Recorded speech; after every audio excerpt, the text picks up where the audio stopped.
여러분, 혹시 요즘 몸이 예전 같지 않다고 느끼고 계시나요? 잠깐 멈추세요. 이 영상 끝까지 보셔야 합니다. 74살까지 멀쩡하시던 분이 75을 넘기면서 갑자기 무너지는 모습 한 번쯤 보신 적 있으실 겁니다. 어제까지 산에 오르시던 분이 어느 날부터 현관문 나서기를 두려워하십니다. 평생 또렷하시던 분이 친구 이름 하나를 떠올리지 못해 한참을 끙끙대십니다. 병원에 가면 이렇게 말합니다. 나이 드셔서 그래요. 하지만 여러분, 이건 단순히 나이 문제가 아닙니다. 의학계에서는 75이라는 나이를 몸의 붕괴선이라고 부릅니다. 이 시기를 모르고 그냥 지나치면 여든은커녕 앞으로의 10년도 버티기 힘들어집니다. 그런데 반대로 이 시기를 제대로 알고 준비하시면 90까지도 정정하게 사실 수 있습니다. 오늘 이 영상 하나가 여러분의 앞으로 20년을 완전히 바꿔놓을 겁니다. 이유가 있습니다. 들어보세요. 저는 지난 수년간 수많은 어르신들의 이야기를 듣고 곁에서 지켜보며 한 가지 놀라운 사실을 발견했습니다. 75이라는 나이는 그냥 달력 위의 숫자가 아니라 우리 몸 안에서 거대한 전환이 한꺼번에 일어나는 시기라는 것입니다. 똑같이 75을 맞아도 어떤 분은 아무렇지 않게 넘어가시고 또 어떤 분은 한순간에 무너지십니다. 그 차이가 무엇일까요? 머리가 좋고 나쁘고의 차이가 아닙니다. 돈이 많고 적고의 차이도 아닙니다. 바로 아느냐 모르느냐의 차이입니다. 그래서 오늘 저는 우리 몸에 무슨 일이 벌어지는지 그리고 무엇을 어떻게 하면 되는지 하나도 빠짐없이 말씀드리려고 합니다. 서울 아산병원 노년내과에서 발표한 자료에 따르면 75을 전후로 우리 몸에는 3가지 큰 변화가 거의 동시에 찾아온다고 합니다. 첫째는 근육입니다.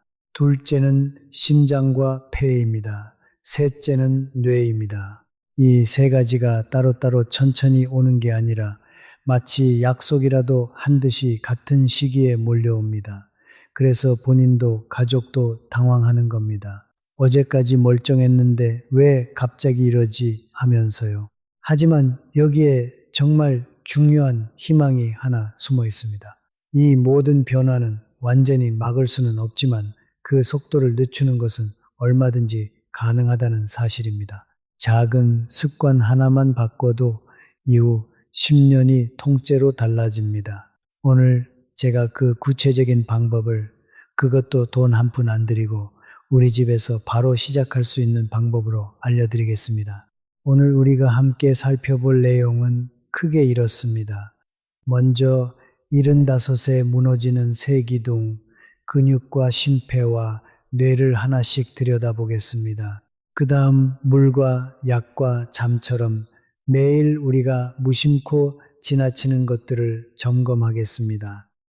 그리고 마지막으로 어떤 약보다 강력한 처방인 사람과의 관계 이야기, 그리고 75 이후의 마음가짐까지 함께 나누겠습니다. 끝까지 보시면 오늘부터 바로 실천할 수 있는 행동 목록을 정리해 드리겠습니다. 우리 함께 천천히 끝까지 가보겠습니다.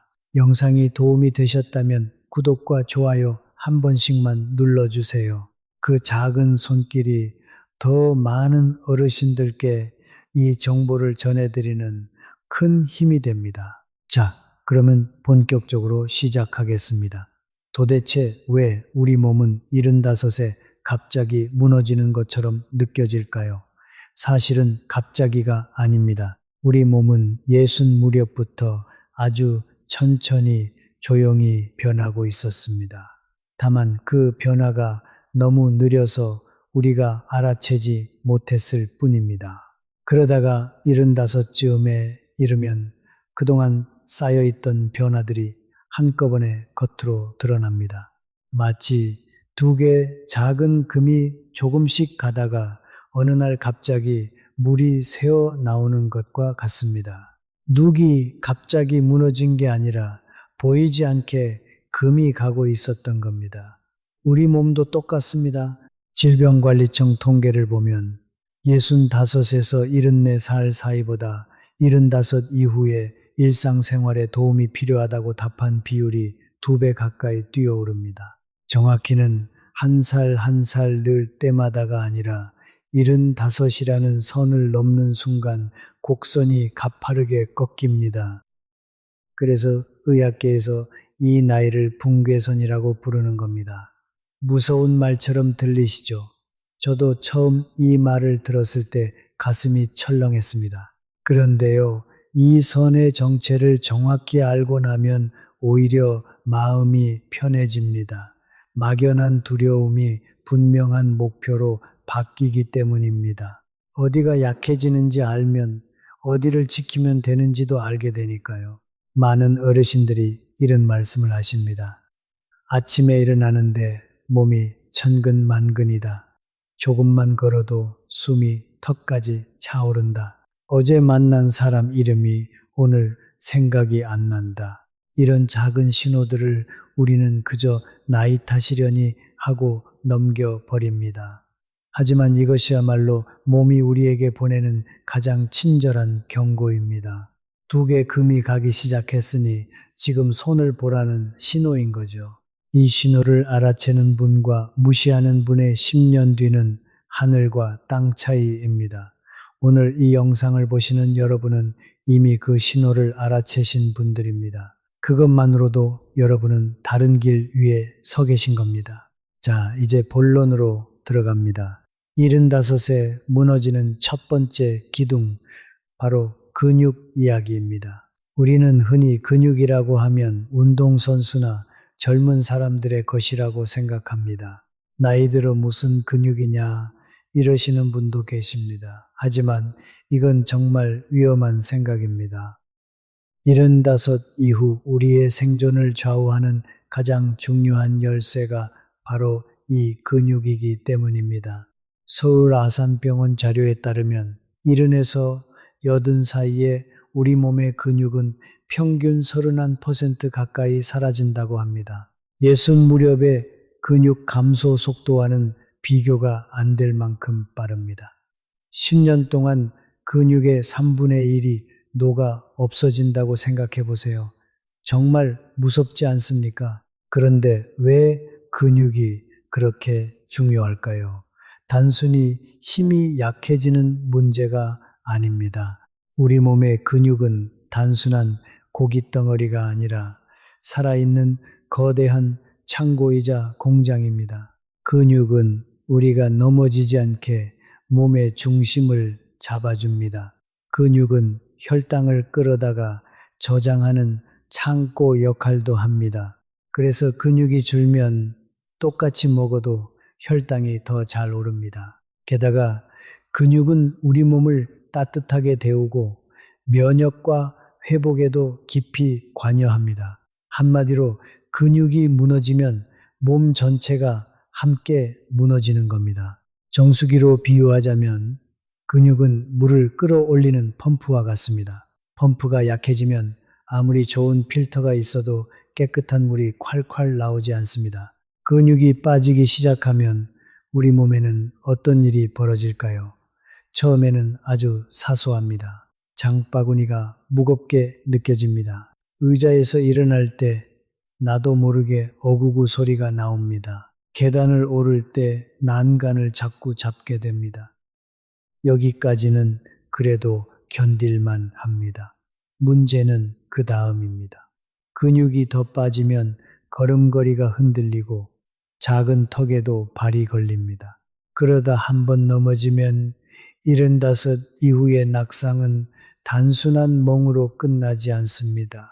고관절이 부러지면 오랜 시간 누워 지내야 하고 그렇게 누워 있는 동안 근육은 더 빠르게 사라집니다. 악순환이 시작되는 겁니다. 서울 아산병원 자료에서도 고관절, 골절을 겪은 어르신들 중 상당수가 1년 안에 건강이 급격히 나빠진다고 경고하고 있습니다. 여기서 잠깐 효 이야기를 안 할 수가 없습니다. 근육이 무너져서 거동이 힘들어지면 결국 누군가의 손을 빌려야 합니다. 그 손은 대개 우리 자식들의 손입니다. 평생 자식들 키우느라 내 몸 돌볼 새도 없이 사셨는데 이제 와서 그 자식들에게 짐이 된다고 생각하면 그 마음이 얼마나 무겁겠습니까? 제가 만나뵌 어르신들이 가장 두려워하시는 건 사실 죽음이 아니었습니다. 자식들에게 짐이 되는 것, 그게 가장 무섭다고 하셨습니다. 그래서 근육을 지키는 일은 단순히 내 건강을 위한 일이 아닙니다. 우리 가족 모두의 평안을 지키는 일입니다. 손주, 손잡고 공원을 걷는 그 평범한 행복을 끝까지 누리기 위한 일입니다. 그렇다면 어떻게 해야 할까요? 다행히 방법이 있습니다. 그것도 아주 간단합니다. 근육을 지키는 데는 딱 두 가지가 핵심이고 거기에 보너스로 하나만 더 챙기시면 됩니다. 첫째는 단백질입니다. 나이가 들면 입맛이 떨어진다고들 하시지만 75 이후에 단백질은 선택이 아니라 필수입니다. 거창할 것 없습니다. 아침에 삶은 계란 하나, 점심에 두부 한 모, 저녁에 생선 한 토막. 이 정도만 꾸준히 드셔도 근육이 빠지는 속도가 눈에 띄게 늦춰집니다. 고기를 씹기 힘드시면 계란찜이나 두부찌개도 좋습니다. 우유 한 잔, 작은 요구르트 하나도 훌륭한 단백질 공급원입니다. 끼니마다 손바닥만한 크기의 단백질, 이것만 기억하세요. 둘째는 움직임입니다. 운동이라고 거창하게 생각하지 마세요. 그냥 몸을 움직이는 습관이라고 여기시면 됩니다. 가장 쉬운 건 의자에서 앉았다 일어서기입니다. 텔레비전 보시면서 광고가 나올 때마다 의자에서 천천히 10번만 앉았다 일어서 보세요. 이것만으로도 우리 허벅지에 큰 근육이 깨어납니다. 허벅지 근육은 우리 몸에서 가장 큰 근육이라 여기만 지켜도 절반은 성공입니다. 처음엔 5번도 힘드실 수 있습니다. 괜찮습니다. 5번부터 시작하세요. 내일은 6번, 모레는 7번. 이렇게 천천히 늘려가시면 됩니다. 자, 이제 보너스입니다. 단백질을 드시고 나서 30분 안에 가볍게 몸을 움직여 주시면 그 단백질이 근육으로 가는 길이 활짝 열립니다. 식사 후 설거지를 하거나 집안을 한 바퀴 천천히 도는 것, 그것만으로 충분합니다. 우리 함께 오늘 저녁부터 의자에서 10번 시작해 보지 않으시겠습니까? 여기서 잠깐 여러분께 하나 여쭤보겠습니다. 혹시 요즘 바닥에 앉았다가 일어나실 때 손으로 무릎이나 바닥을 짚으시나요? 아니면 한 번에 일어나기가 힘들어서 의차하고 기압을 놓으시나요?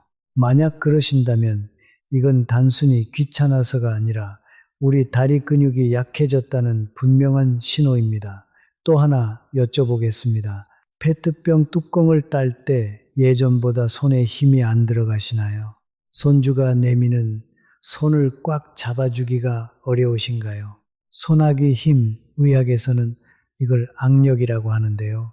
서울 아산병원 자료에 따르면 이 악력이야말로 우리 몸 전체 근육 상태를 보여주는 가장 정직한 거울이라고 합니다. 손 힘이 약해졌다는 건 온몸의 근육이 함께 약해지고 있다는 뜻입니다. 그런데 왜 하필 75 무렵에 근육이 이렇게 빨리 빠질까요? 이유를 알면 대처법도 보입니다. 우리가 단백질을 먹으면 그것이 곧바로 근육이 되는 게 아닙니다. 몸 안에서 근육을 새로 짓는 공사가 일어나야 합니다. 그런데 나이가 들면 이 공사를 시작하는 신호 자체가 둔해집니다. 똑같이 고기를 한 점 먹어도 젊을 때는 공사가 활발하게 일어나지만 75 이후에는 그 반응이 절반 수준으로 떨어집니다. 그래서 더더욱 한 번에 충분한 양의 단백질이 들어와야 공사가 시작되는 겁니다. 조금씩 찔끔찔끔 드시면 신호가 약해서 공사가 아예 시작되지 않습니다.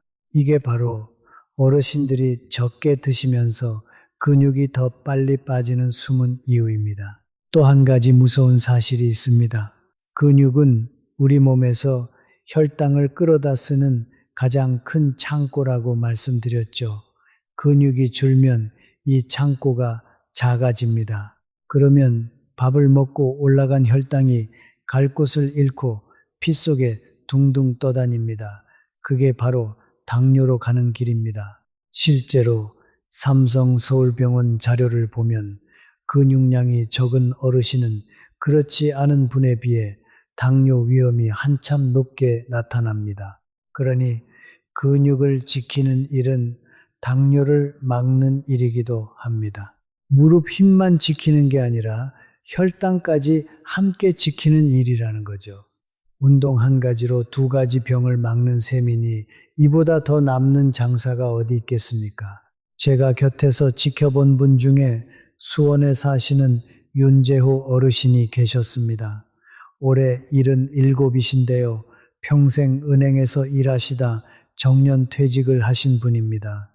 이분이 70대 초반까지만 해도 정장 차림에 꼿꼿한 자세로 동네에서 멋쟁이로 통하셨습니다. 그런데 75을 넘기면서 어느 날부터 의자에서 일어날 때마다 휘청거리기 시작하셨습니다. 처음엔 본인도 그러려니 하셨답니다. 그런데 한 번은 손주를 안아 올리려다 다리에 힘이 풀려 둘 다 주저앉을 뻔하셨대요. 그날 윤재호 어르신은 큰 충격을 받으셨습니다. 손주 하나 못 안아주는 할아버지가 되었구나 싶어 며칠을 우울하게 보내셨다고 합니다. 체면을 중히 여기시던 분이라 남들 앞에서 휘청거리는 모습을 보이는 게 무엇보다 견디기 힘드셨다고 합니다. 그러던 차에 동네 복지관에서 우연히 근력교실 안내문을 보셨습니다. 처음엔 사내대장부가 무슨 체조교실이냐 싶어 망설이셨답니다.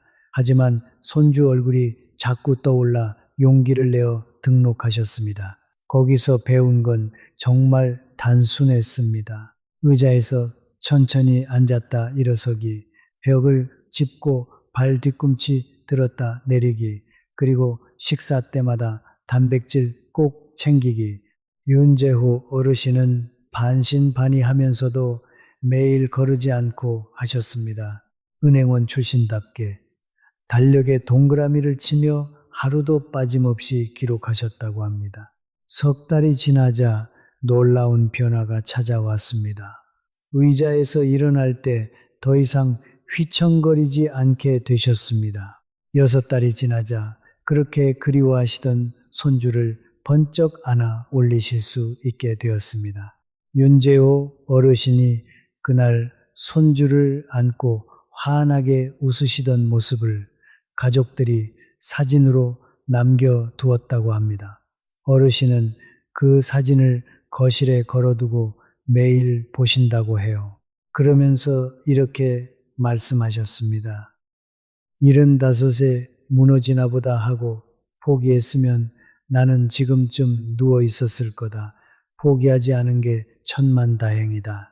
여러분, 윤재호 어르신과 우리가 다를 게 무엇이 있겠습니까? 그분이 하신 일은 의자에서 앉았다 일어서기, 그것뿐이었습니다. 그러니 오늘 우리도 시작하면 됩니다. 다시 한번 정리해 드리겠습니다. 첫째, 끼니마다 손바닥만 한 단백질을 챙겨 드세요. 계란이든 두부든 생선이든 좋습니다. 한 번에 충분히 드셔야 근육 공사가 시작됩니다. 둘째, 의자에서 앉았다 일어서기를 하루 10번씩 시작하세요. 우리 몸에서 가장 큰 허벅지 근육을 깨우는 가장 쉬운 방법입니다. 그리고 보너스로 손아귀 힘을 기르기 위해 부드러운 공이나 수건을 쥐었다 폈다 해보세요. 텔레비전 보시면서도 충분히 하실 수 있습니다. 우리 함께 윤재호 어르신처럼 달력에 동그라미 한번 쳐보면 어떨까요? 작은 동그라미 하나가 우리를 다시 일으켜 세웁니다. 자, 이제 두 번째 기둥입니다. 75에 무너지는 두 번째는 바로 심장과 폐입니다. 우리가 살아있다는 건 결국 숨을 쉬고 피가 도는 일입니다. 그 일을 맡은 두 일꾼이 바로 심장과 폐인데요. 이 두 일꾼이 75을 넘기면서 눈에 띄게 지칩니다. 심장은 평생 단 한 번도 쉬지 않고 일해온 펌프입니다. 그런데 나이가 들면 이 펌프가 한 번에 뿜어낼 수 있는 피의 양이 줄어듭니다. 폐도 마찬가지입니다. 숨을 들이쉬고 내쉬는 탄력이 떨어집니다. 그래서 예전 같으면 아무렇지 않던 계단 몇 칸이 어느 날 갑자기 높은 산처럼 느껴지는 겁니다. 혹시 요즘 이런 경험 있으신가요? 마트에서 장을 보고 돌아오는데 숨이 차서 중간에 쉬어야 했다. 손줄을 안아 올렸는데 가슴이 두근거렸다. 평지를 걷는데도 옆 사람보다 자꾸 뒤처진다. 이런 변화들이 바로 심장과 폐가 보내는 신호입니다. 삼성 서울병원 자료에 따르면 심폐 기능이 떨어지면 단순히 숨이 차는 데서 끝나지 않는다고 합니다. 온몸 구석구석에 산소가 제대로 전달되지 않으니 쉽게 피로해지고 머리도 멍해지고 상처도 더디 아뭅니다. 우리 몸의 모든 세포가 산소를 먹고 사는데 그 산소 배달이 늦어지는 셈이니까요. 이걸 쉽게 비유하면 이렇습니다. 심장과 폐는 우리 집의 보일러와 같습니다.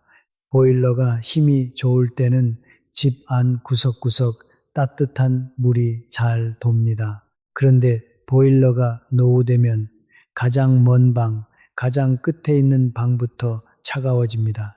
우리 몸에서 가장 끝에 있는 곳이 어디일까요? 바로 손끝, 발끝, 그리고 뇌입니다. 그래서 심폐가 약해지면 손발이 차가워지고 머리가 맑지 않게 되는 겁니다. 보일러를 통째로 새 것으로 바꿀 수는 없지만 잘 관리하면 오래오래 따뜻하게 쓸 수 있습니다. 심장과 폐도 똑같습니다. 그렇다면 어떻게 해야 할까요? 자, 이제 본론으로 들어갑니다. 심장과 폐를 지키는 방법, 의외로 정말 간단합니다. 핵심은 딱 하나, 걷기입니다. 거창한 운동 필요 없습니다. 헬스장 등록할 필요도 없습니다. 그저 매일 15분만 걸으시면 됩니다. 연세대 세브란스 병원 자료에서도 하루 15분의 가벼운 걷기가 심폐 기능 저하 속도를 절반 가까이 늦춘다고 밝히고 있습니다. 15분이 길게 느껴지신다면 처음엔 5분부터 시작하셔도 됩니다. 집 앞 골목을 한 바퀴, 아파트 단지를 천천히 한 바퀴, 그것만으로 충분합니다. 비가 오는 날에는 집 안에서 제자리 걸음을 하셔도 됩니다. 텔레비전을 보면서 그 자리에서 발을 들었다 놨다 하시면 됩니다. 여기서 제가 꼭 강조하고 싶은 게 있습니다. 일주일에 한 번 1시간씩 몰아서 걷는 것보다 매일 15분씩 나눠서 걷는 것이 훨씬 효과적입니다. 우리 몸은 몰아치는 것을 싫어합니다. 꾸준한 것을 좋아합니다. 그러니 욕심내지 마세요. 오늘 15분, 내일 15분. 이 작은 걸음들이 모이고 모여서 1년 뒤에는 옆집 또래 어르신들이 깜짝 놀랄 만큼 건강한 분이 되어 계실 겁니다. 또래보다 숨이 덜 차고 또래보다 걸음이 가벼운 분. 그게 바로 여러분일 수 있습니다. 우리 오늘 저녁 식사 후에 딱 15분만 걸어보기로 약속하실 수 있으시겠습니까? 자, 이제 세 번째 기둥입니다. 어쩌면 여러분이 가장 두려워하시는 부분일지도 모르겠습니다. 바로 뇌입니다. 75을 넘기면 기억을 담당하는 뇌의 부분이 눈에 띄게 약해집니다. 친구 이름이 입에서 맴돌기만 하고 나오지 않습니다. 방금 무엇을 하려고 일어섰는지 까먹습니다. 가스불을 껐는지 안 껐는지 자꾸 확인하게 됩니다. 이런 일이 잦아지면 누구나 같은 생각을 합니다. 혹시 내가 치매에 걸린 건 아닐까? 그 생각이 한번 들기 시작하면 밤에 잠도 안 오고 사람 만나기도 무서워집니다. 말하다가 이름을 못 떠올리면 창피할까봐 점점 집 안으로만 숨게 됩니다. 여기서 정말 중요한 사실을 하나 말씀드리겠습니다. 깜빡깜빡하는 것과 치매는 전혀 다릅니다. 고려대학교 병원 자료에 따르면 나이가 들어 단어가 잘 떠오르지 않는 것은 자연스러운 노화 현상이며 이것을 곧바로 치매와 연결 짓는 것은 잘못이라고 합니다. 열쇠를 어디 뒀는지 잊는 것은 노화입니다. 하지만 열쇠가 무엇에 쓰는 물건인지 모르는 것은 다른 문제입니다. 약속을 깜빡하는 것은 노화입니다. 하지만 약속을 했다는 사실 자체가 통째로 사라지는 것은 다른 문제입니다. 그러니 단어 하나 안 떠오른다고 너무 겁먹지 마세요. 그 두려움이 오히려 우리 뇌를 더 빨리 위축시킵니다. 그런데 왜 75세 뇌가 약해질까요? 우리 뇌도 결국 근육과 비슷합니다. 쓰면 살아나고 안 쓰면 굳습니다. 그런데 75 이후에 무슨 일이 벌어지나요? 은퇴를 하셨으니 머리 쓸 일이 줄어듭니다. 친구들이 하나둘 떠나면서 대화할 사람이 줄어듭니다. 외출이 줄어드니 새로운 자극을 받을 일이 줄어듭니다. 결국 뇌가 일을 안 하게 되는 겁니다. 일을 안 하는 뇌는 빠르게 녹슬어 갑니다. 마치 오랫동안 시동을 걸지 않은 자동차가 어느 날 갑자기 시동이 안 걸리는 것처럼 말입니다.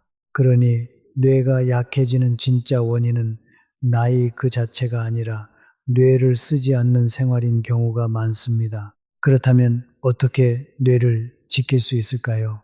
다행히 방법이 있습니다. 그리고 이 방법은 돈도 안 들고 오히려 즐겁기까지 합니다. 첫째는 대화입니다. 누군가와 이야기를 나누는 것만으로도 우리 뇌는 활발하게 움직입니다. 상대의 말을 듣고 이해하고 대답을 떠올리고 그 대답을 말로 옮기는 이 모든 과정이 뇌에게는 최고의 운동입니다. 하루에 단 10분이라도 누군가와 진짜 대화를 나누세요. 전화 한 통이면 충분합니다. 둘째는 새로운 것을 배우는 일입니다. 스마트폰으로 사진 보내는 법, 새로운 노래 한 곡, 화투든 바둑이든 손주에게 게임 하나 배우기, 무엇이든 좋습니다. 새로운 것을 익히는 그 순간 뇌에는 새로운 길이 뚫립니다.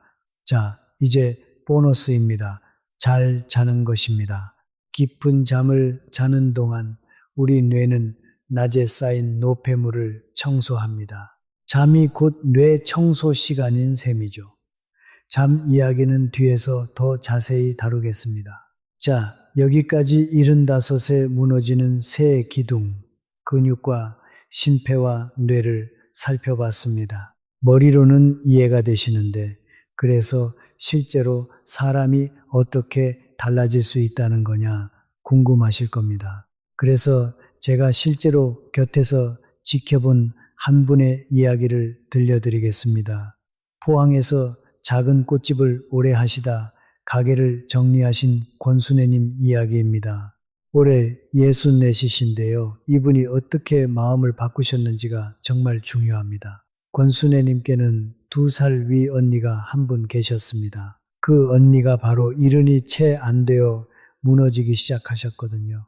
권순애님의 언니는 67까지만 해도 정말 정정하셨다고 합니다. 매일 새벽 시장에 나가 일을 하셨고 동네 사람들 사이에서 부지런하기로 소문난 분이었습니다. 그런데 이른을 앞두고 무릎이 시큰거리기 시작하면서 그냥 나이 탓이려니 하고 바깥 출입을 줄이셨습니다. 무릎이 아프니 안 움직이고 안 움직이니 입맛이 없어 끼니를 거르고 끼니를 거르니 기운이 없어 더 안 움직이고 이렇게 악순환이 돌기 시작했습니다. 반년쯤 지나자 현관문 앞에서 어지러워 주저앉으셨고 그날 이후로는 아예 밖에 나가기를 무서워하셨습니다. 그렇게 좋아하시던 시장 구경도 끊고 친구들 연락도 끊고 점점 방 안으로만 숨어드셨습니다.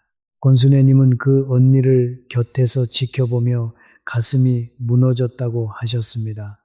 그렇게 활기차던 언니가 단 1년 만에 다른 사람처럼 변해버린 겁니다. 그리고 동시에 무서운 생각이 들었다고 합니다. 나도 곧 저렇게 되는 거 아닌가. 언니랑 나랑 겨우 2살 차이인데 그때 권순애님은 결심하셨습니다. 언니가 걸어간 그 길을 나는 절대 똑같이 걷지 않겠다. 그래서 동네 보건소에서 하는 어르신 건강교실에 등록하셨습니다. 거기서 배운 것이 바로 오늘 제가 여러분께 말씀드린 그 내용들이었습니다. 75은 끝이 아니라 바뀌는 시기일 뿐이라는 것, 작은 것부터 바꾸면 된다는 것 말입니다. 권순애님이 시작하신 건 정말 사소했습니다. 아침마다 집 앞 공원을 천천히 한 바퀴 걷기, 끼니마다 삶은 계란 하나씩 더 먹기, 그리고 일주일에 한 번은 언니에게 전화를 걸어 같이 산책 나가자고 끌어내기, 본인만 챙긴 게 아니라 언니까지 끌어낸 겁니다. 처음 2달은 별 변화가 없었다고 합니다. 솔직히 이게 무슨 소용인가 싶기도 했답니다. 그런데 3달이 지나자 신기한 일이 벌어졌습니다. 무릎 통증으로 바깥 출입을 끊으셨던 언니가 동생 손에 이끌려 매일 조금씩 걷다 보니 다시 시장에 나가기 시작하신 겁니다. 권순애님, 본인도 계단을 올라도 예전만큼 숨이 차지 않게 되었다고 하셨습니다. 권순애님이 제게 하신 말씀이 오래 기억에 남습니다. 75이 무섭다고들 하는데 알고 보니 무서운 건 75이 아니라 아무것도 안 하고 가만히 있는 거더라. 이 말씀 여러분 가슴에도 와닿으시나요? 권순애님은 언니가 무너지는 모습을 보고 미리 준비하셨습니다. 그리고 그 준비가 언니까지 다시 일으켜 세웠습니다. 여러분도 똑같이 하실 수 있습니다. 아니, 지금 이 영상을 보고 계신 여러분은 이미 그 첫걸음을 떼신 겁니다. 우리 권순애님처럼 오늘부터 작은 것 하나만 시작해 보기로 해요. 자, 이번에는 심장과 폐, 그리고 뇌 이야기를 조금 더 깊이 들여다보겠습니다. 들어보세요. 75을 전후로 우리 심장은 한 번 뛸 때 내보내는 피의 양이 눈에 띄게 줄어듭니다. 서울 아산병원 자료를 보면 같은 거리를 걸어도 75 이후에는 심장이 훨씬 더 힘겹게 일한다고 합니다. 그래서 예전에는 아무렇지 않던 계단 몇 칸이 어느 날 갑자기 높은 산처럼 느껴지는 겁니다. 여기서 우리 몸이 보내는 신호를 스스로 점검해 보는 방법이 있습니다. 평지를 평소 속도로 걸으면서 옆 사람과 이야기를 나눌 수 있는지 보세요. 말이 자꾸 끊기고 숨이 가빠진다면 우리 심폐가 도와달라고 보내는 신호입니다. 또 한 가지, 가만히 앉아 계실 때 손목에서 맥을 짚어보세요. 너무 빠르거나 들쭉날쭉 불규칙하게 뛴다면 한 번쯤 병원에서 확인해 보시는 것이 좋습니다. 그런데 여기에 정말 반가운 사실이 있습니다. 심폐기능은 우리 몸에서 가장 정직한 부분이라는 겁니다. 쓰면 살아나고 안 쓰면 가라앉습니다. 매일 15분만 천천히 걸어도 심폐기능이 떨어지는 속도를 절반 가까이 늦출 수 있습니다. 중요한 건 숨이 약간 차오르되 옆 사람과 대화는 이어갈 수 있는 정도, 딱 그 속도입니다. 너무 욕심내실 필요 없습니다. 군산에서 평생, 시장에서 채소를 파신 오금자 어르신 올해 73이신데요. 한동안 숨이 차서 좌판까지 걷는 것도 버거우셨다고 합니다. 그런데 매일 아침 가게 문을 열기 전 시장 골목을 천천히 2바퀴 도는 습관을 들이셨습니다.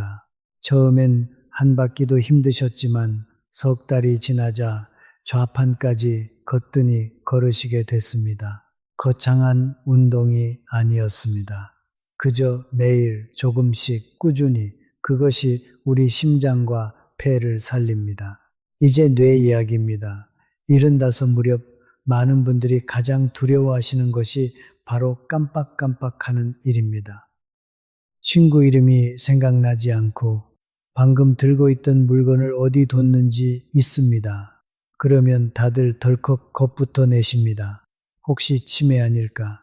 그런데 여러분, 여기서 분명히 알아두셔야 할 것이 있습니다. 가끔 이름이나 단어가 떠오르지 않는 것은 대부분 자연스러운 현상이지 치매가 아닙니다. 연세대 세브란스 병원 설명에 따르면 진짜 위험한 신호는 따로 있습니다. 방금 한 일을 통째로 잊거나 늘 다니던 길을 헷갈리거나 익숙하던 일의 순서가 무너질 때, 그럴 때 병원을 찾으시면 됩니다. 단순히 이름 하나 깜빡한 것으로 우리 스스로를 환자로 몰아세우지 마세요. 그 두려움 자체가 오히려 뇌를 더 위축시킵니다. 뇌를 젊게 지키는 방법은 의외로 단순합니다. 첫째, 사람과 대화하는 것입니다. 누군가와 이야기를 나누는 동안 우리 뇌는 듣고 생각하고 답을 고르느라 쉴 새 없이 움직입니다. 대화 한 번이 가장 좋은 두뇌 체조입니다. 둘째, 새로운 것을 배우는 것입니다. 핫투든 스마트폰이든 노래든 상관없습니다.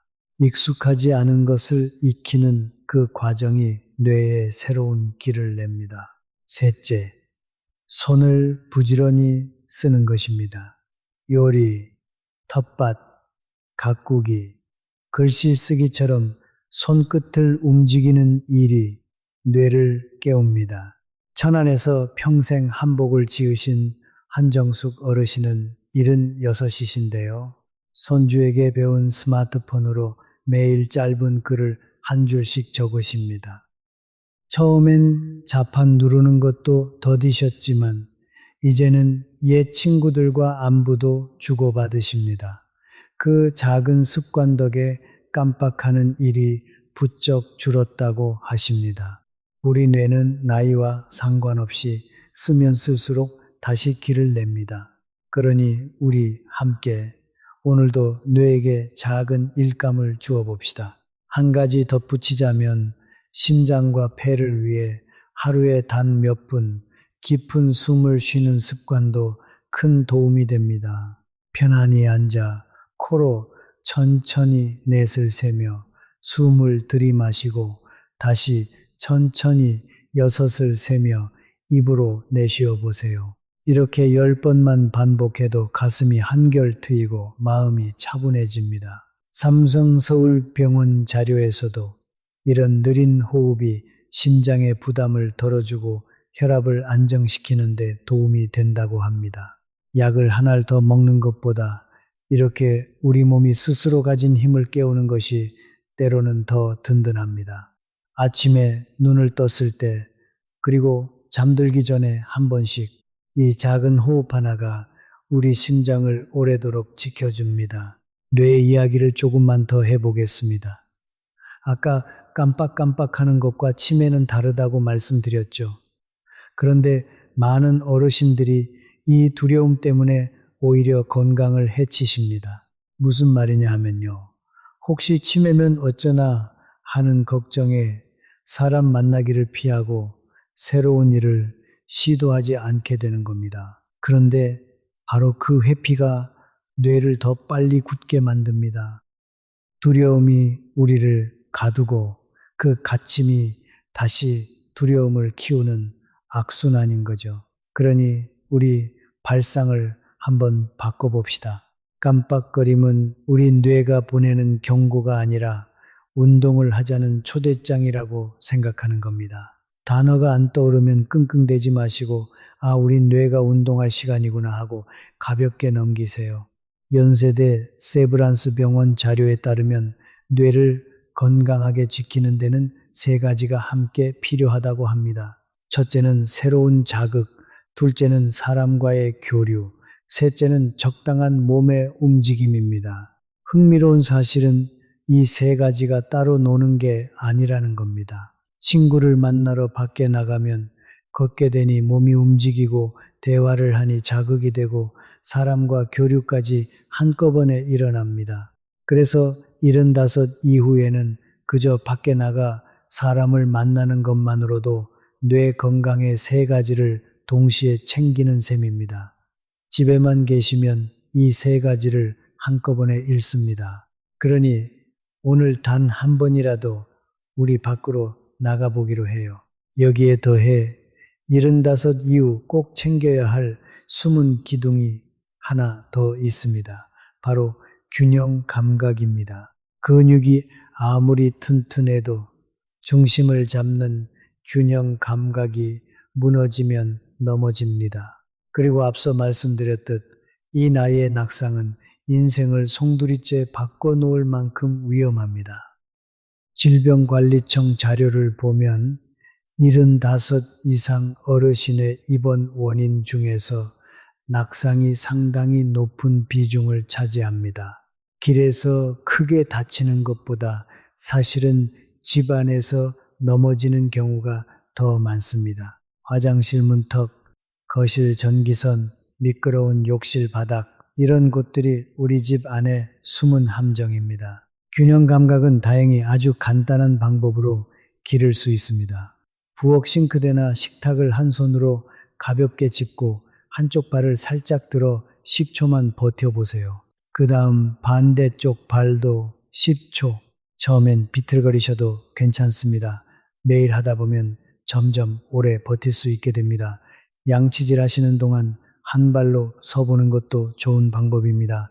하루에 단 1분. 이 작은 연습이 우리를 넘어지지 않게 지켜줍니다. 그리고 집안의 함정도 오늘 한번 점검해 보세요. 걸려 넘어질 만한 전기선은 벽에 붙이고 욕실 바닥엔 미끄럼 방지 매트를 깔고 밤에 화장실 가는 길엔 작은 불을 하나 켜두세요. 돈 몇천 원이면 우리 가족 모두가 마음을 놓을 수 있습니다. 제주에 사시는 백정자 어르신 이야기를 들려드리고 싶습니다. 올해 76이신데요. 평생 밭일을 하신 분이라 누구보다 건강을 자신하셨습니다. 그런데 어느 날 새벽 화장실에 가시다 어두운 거실에서 발을 헛디뎌 넘어지셨습니다. 다행히 크게 다치진 않으셨지만 손목에 금이 가서 한 달을 깁스를 하고 지내셨습니다. 그 한 달 동안 백정자 어르신은 무서운 경험을 하셨습니다. 손목 하나 못 쓰는데도 밥 차리는 것부터 머리 감는 것까지 모든 게 자식들 손을 빌려야 했던 겁니다. 평생 자식들 뒷바라지만 하시던 분이 갑자기 자식에게 짐이 된 것 같아 밤마다 눈물을 훔치셨다고 합니다. 깁스를 풀고 나서 백정자 어르신은 결심하셨습니다. 다시는 이렇게 넘어지지 않겠다. 그래서 시작하신 게 바로 한 발 서기 연습과 집 안 정리였습니다. 어두운 새벽길을 위해 작은 등을 하나 켜두고 욕실엔 미끄럼 매트를 깔고 매일 밭에 나가기 전 부엌에서 한 발 서기를 하셨습니다. 1년이 지난 지금 백정자 어르신은 다시 밭일을 하시며 이렇게 말씀하십니다. 넘어지고 나서야 알았다. 건강은 안 아플 때 지키는 거더라. 여러분, 우리는 백정자 어르신처럼 넘어지고 나서 깨닫지 말고 오늘 미리 준비합시다. 한 발 서기 10초, 그리고 집안의 작은 함정 치우기. 이 2가지면 우리 가족 모두가 2발 뻗고 잘 수 있습니다. 자, 한 가지 더. 75 이후 우리가 꼭 챙겨야 할 것이 있습니다. 바로 몸의 온기와 혈액순환입니다. 들어보세요. 나이가 들면 손끝과 발끝이 유난히 차가워집니다. 한여름에도 발이 시리다고 하시는 분들이 많습니다. 이것은 단순히 추위를 잘 타는 것이 아니라 우리 몸 구석구석으로 피를 밀어보내는 힘이 약해졌다는 신호입니다. 고려대학교 병원 자료에 따르면 손발이 차고 저린 증상을 오래 방치하면 면역력까지 함께 떨어진다고 합니다. 우리 몸은 따뜻해야 제 기능을 합니다. 체온이 조금만 떨어져도 면역을 지키는 일꾼들이 게을러지고 그러면 작은 감기 하나도 크게 앓게 됩니다. 그러니 75 이후에는 무엇보다 몸을 따뜻하게 지키는 일이 중요합니다. 스스로 점검해 보는 방법이 있습니다. 가만히 앉아 양쪽 발을 만져보세요. 한쪽 발만 유난히 차거나 발 색깔이 창백하거나 걷고 나면 종아리가 쥐어짜듯 아프다면 한 번쯤 병원에서 혈관 상태를 확인해 보시는 것이 좋습니다.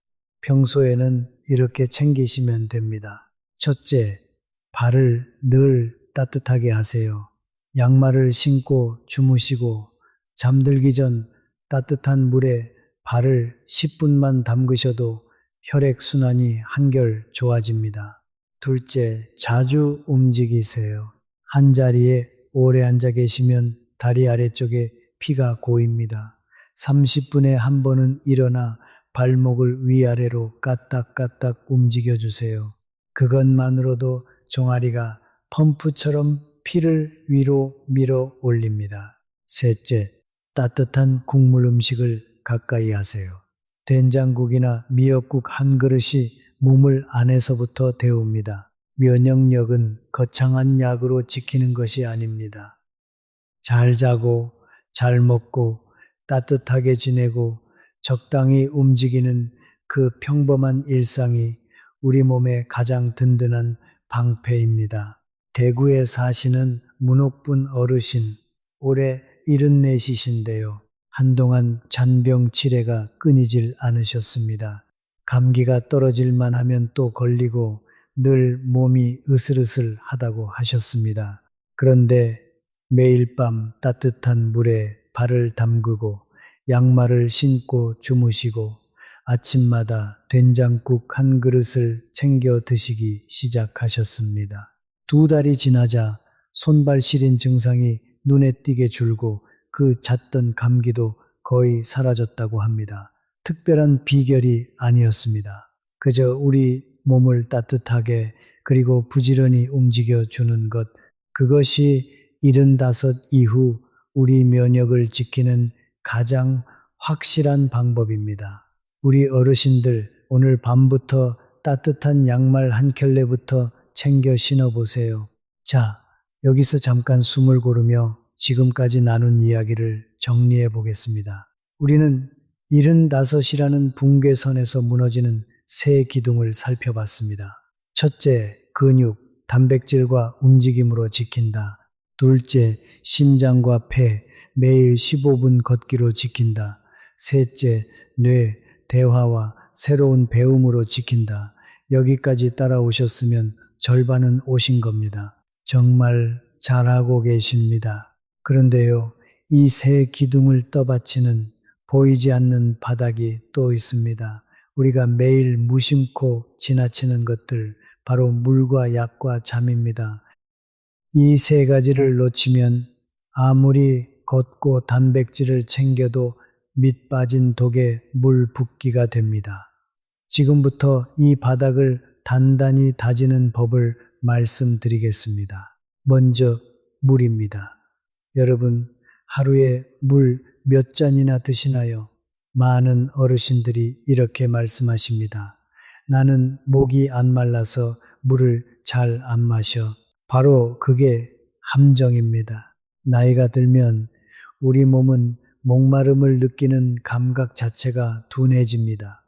몸은 물이 부족해서 비상이 걸렸는데 정작 뇌는 목마르다는 신호를, 그래서 75 이후에는 목이 마르지 않아도 의식적으로 물을 챙겨 드셔야 합니다. 서울아산병원 자료에 따르면 어르신들의 탈수는 본인도 모르는 사이에 진행되며 어지럼증과 변비, 심하면 갑작스러운 의식 저하의 원인이 되기도 한다고 합니다.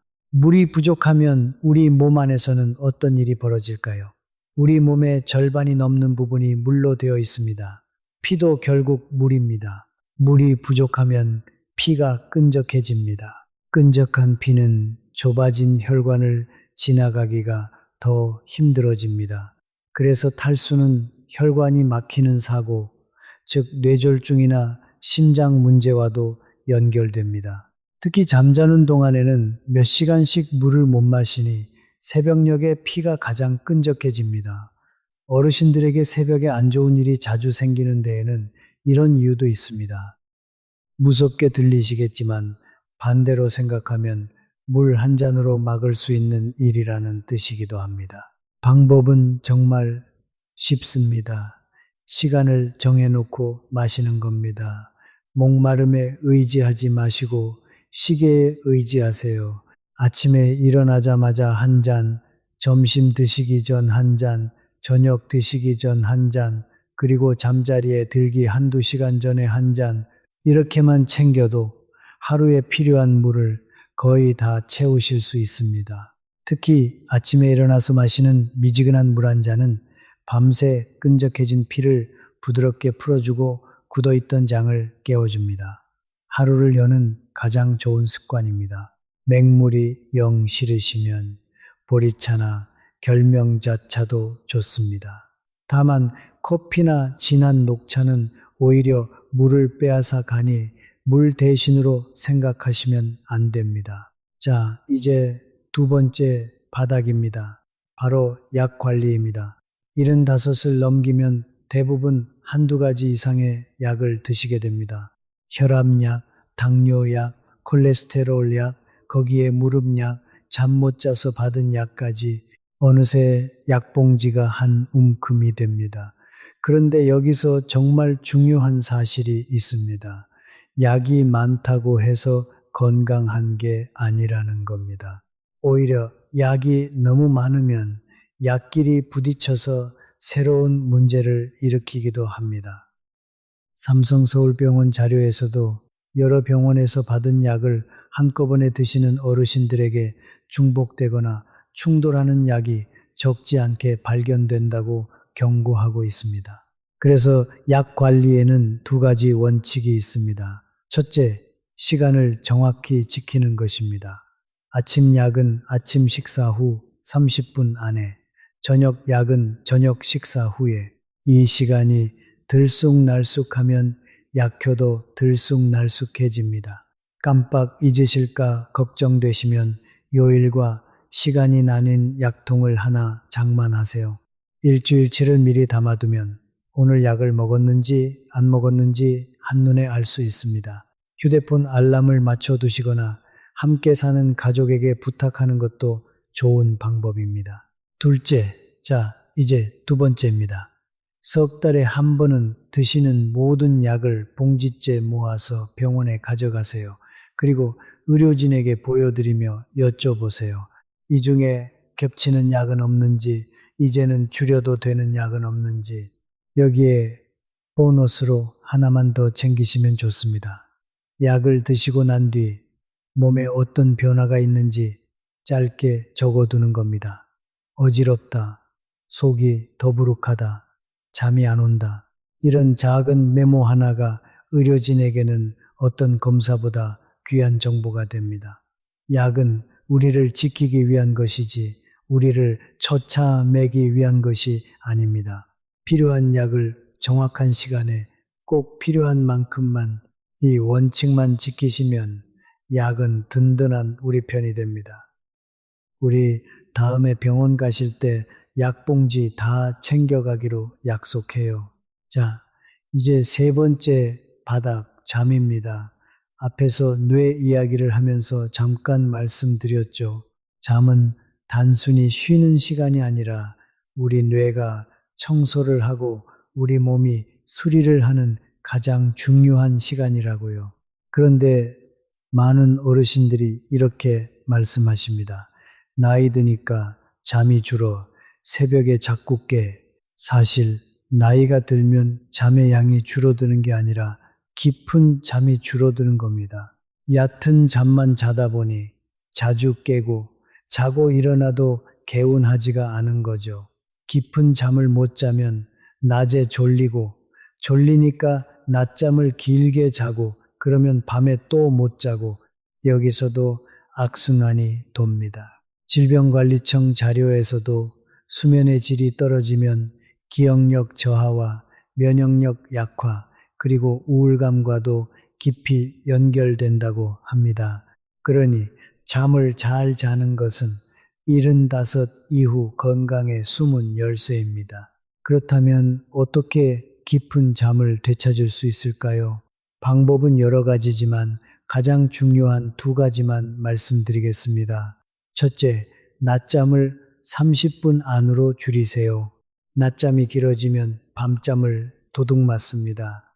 식사 후 졸음이 쏟아지면 30분만 의자에 기대어 짧게 주무세요. 그리고 오후 늦은 시간에는 아예 주무시지 않는 게 좋습니다. 자, 이제 두 번째입니다. 잠자리에 들기 전 1시간은 우리 몸에게 이제 곧 잘 시간이라는 신호를 주는 시간입니다. 이때 텔레비전이나 휴대폰의 밝은 화면을 보면 우리 뇌는 아직 낮인 줄 알고 잠을 미룹니다. 그러니 잠들기 1시간 전에는 화면을 끄고 방을 어둑하게 만드세요. 따뜻한 우유 한 잔이나 잔잔한 음악도 도움이 됩니다. 그리고 정말 중요한 한 가지, 침대는 오직 잠자는 곳으로만 쓰세요. 침대에 누워서 텔레비전을 보거나 한참을 뒤척이면 우리 몸은 침대를 깨어있는 곳으로 기억합니다. 졸릴 때 누우시고 잠이 안 오면 잠깐 일어나 다른 데서 쉬다가 다시 누우세요. 침대는 잠자는 곳, 이 기억이 몸에 새겨지면 눕자마자 스르르 잠이 오게 됩니다. 여기까지 물과 약과 잠, 우리가 매일 무심코 지나치던 세 가지 바닥을 다져봤습니다. 어떠세요? 하나도 어렵지 않으시죠? 돈이 드는 것도 아니고 특별한 기구가 필요한 것도 아닙니다. 그저 시간을 정해 물을 마시고 약봉지를 잘 챙기고 잠자리 습관을 조금 바꾸는 것뿐입니다. 이 작은 것들이 모여서 앞에서 말씀드린 세 기둥, 근육과 심폐와 뇌를 든든하게 떠받칩니다. 이제 정말 중요한 이야기가 하나 남았습니다. 어쩌면 오늘 나눈 모든 이야기 중에서 가장 강력한 약일지도 모릅니다. 그건 바로 사람입니다. 사람과의 관계 이야기로 넘어가겠습니다. 물과 약과 잠 이야기를 조금 더 깊이 들여다보겠습니다. 먼저 물인데요. 많은 분들이 이렇게 걱정하십니다. 물을 많이 마시면 화장실을 자주 가게 되어서 특히 밤에 잠을 설치게 된다고요. 맞는 말씀입니다. 그래서 요령이 필요합니다. 물은 낮 동안에 넉넉히 나눠 드시고 잠자리에 들기 2시간 전부터는 양을 줄이세요.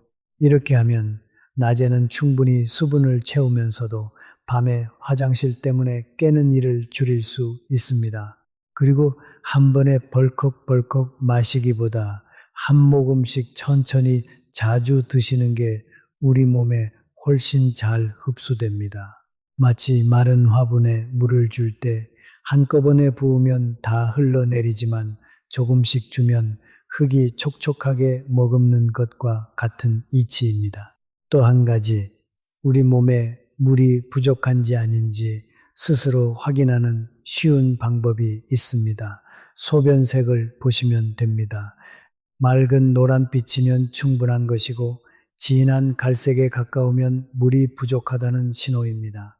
화장실에 가실 때마다 한 번씩 살펴보세요. 우리 몸이 보내는 가장 솔직한 신호니까요. 손등을 살짝 꼬집어 보는 방법도 있습니다.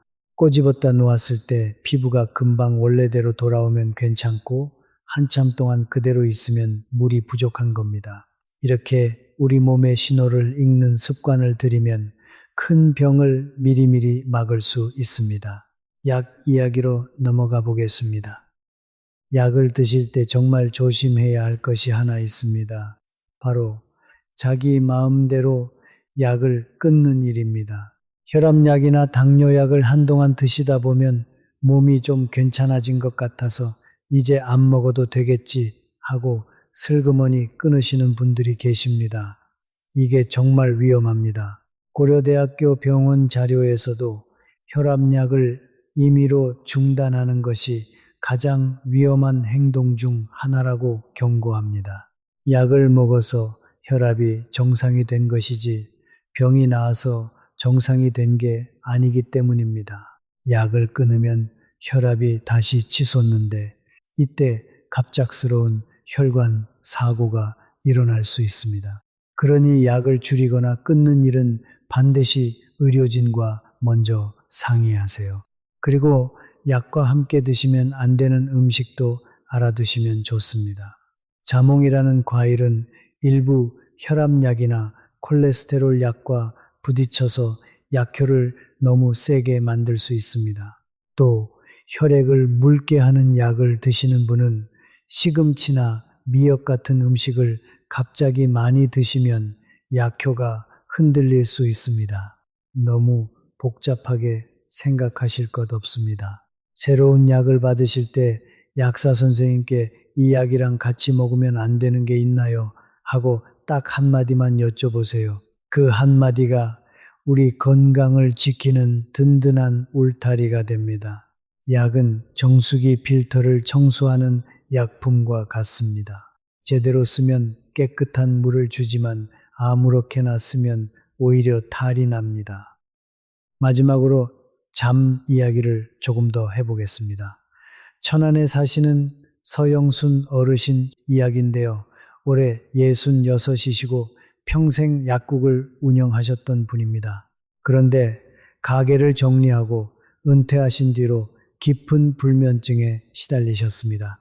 밤마다 2~3시간씩 천장만 바라보다 새벽이 되어서야 겨우 잠이 드셨다고 합니다. 잠을 못 자니 낮에 늘 멍하고 머리가 안 돌아가니 또 치매 걱정이 들고 그 걱정 때문에 또 잠이 안 오고 서영순 어르신은 이 악순환에 갇혀 몇 달을 고생하셨습니다. 약사 출신이시라 수면제에 의존하는 게 얼마나 위험한지 잘 아셨기에 약에 손 떼지 않고 버티시느라 더 힘드셨다고 합니다. 그러던 중 동네 건강 강좌에서 잠에 관한 이야기를 들으셨습니다. 거기서 배운 대로 서영순 어르신은 생활을 조금씩 바꾸셨습니다. 아무리 잠을 못 잤어도 아침 7시면 반드시 일어나 커튼을 활짝 열고 햇빛을 쬐셨습니다. 낮잠은 점심 후 딱 20분만, 저녁 6시 이후로는 커피를 끊으셨고 잠들기 1시간 전엔 휴대폰을 멀리 두고 따뜻한 물로 발을 담그셨습니다. 처음 일주일은 별 효과가 없었답니다. 하지만 2주, 3주가 지나자 신기하게도 잠드는 시간이 점점 빨라졌습니다. 지금 서영순 어르신은 약 한 알 없이도 밤이면 스르르 잠이 든다고 하십니다. 서영순 어르신이 하신 말씀이 인상 깊었습니다. 잠은 억지로 자려고 하면 더 안 온다. 그냥 낮을 잘 보내면 밤은 저절로 따라오더라. 정말 맞는 말씀입니다. 좋은 잠은 밤에 만들어지는 게 아니라 낮에 만들어집니다. 낮에 햇빛 보고 몸을 움직이고 사람을 만나면 밤에 잠이 알아서 찾아옵니다. 그러니 우리 잠이 안 온다고 너무 애태우지 맙시다. 대신 낮을 알차게 보내는데 마음을 쏟아봅시다. 그것이 어떤 수면제보다 안전하고 강력한 우리 몸에 꼭 맞는 처방입니다. 자, 그러면 이 모든 이야기를 우리 하루 일과 속에 어떻게 녹여낼 수 있을지 아주 구체적으로 그려보겠습니다. 들어보세요. 거창한 계획은 필요 없습니다. 평범한 하루에 작은 습관 몇 개만 끼워 넣으면 됩니다. 아침에 눈을 뜨시면 가장 먼저 따뜻한 물 한 잔을 천천히 드세요. 밤새 마른 몸을 깨우고 굳어있던 장을 부드럽게 움직여주는 가장 좋은 습관입니다. 그 다음 창문을 활짝 열고 아침 햇살을 잠깐이라도 쬐세요. 아침 빛은 우리 몸의 시계를 바로잡아 주어서 그날 밤 잠까지 깊어지게 만듭니다. 아침 식사로는 단백질을 꼭 챙기세요. 삶은 달걀 하나, 두부 한 조각 또는 따뜻한 두유 한 잔이면 충분합니다. 우리 근육은 아침에 단백질이 들어와야 하루 종일 든든하게 버팁니다. 식사를 마치셨으면 가벼운 산책을 나가보세요. 집 앞 공원이든 아파트 단지든 상관없습니다. 15분 옆 사람과 이야기는 나눌 수 있되 숨은 약간 차오르는 그 속도로 천천히 걸으세요. 날이 뛰쳐 나가기 어려우시면 거실에서 제자리 걸음을 하셔도 됩니다. 텔레비전을 보시면서 의자에 앉았다 일어서기를 10번. 이것만으로도 허벅지 근육이 깨어납니다. 점심 식사 전에는 다시 물 한 잔, 점심에도 손바닥만 한 크기의 단백질을 챙기세요. 생선 한 토막이나 두부조림 또는 닭가슴살처럼 부드러운 고기면 좋습니다. 씹기 힘드시면 계란찜이나 두부찌개로 드셔도 똑같이 좋습니다. 식후에는 잠깐 앉아 쉬시되 낮잠을 주무신다면 30분을 넘기지 마세요. 낮잠이 길어지면 정작 밤잠을 빼앗기게 됩니다. 오후에는 누군가와 연결되는 시간을 만들어 보세요. 옛 친구에게 전화 한 통을 거시거나 동네 경로당이나 복지관에 잠깐 들르셔도 좋습니다. 거기서 새 친구를 사귀지 않으셔도 됩니다. 그저 사람들 사이에 잠시 머무는 것만으로도 우리 마음의 온기가 돕니다. 함께 노래를 부르거나 차 한 잔을 나누거나 손주에게 스마트폰을 한 가지 배우는 일, 이런 작은 활동들이 우리 뇌를 깨우고 하루에 활력을 불어넣습니다.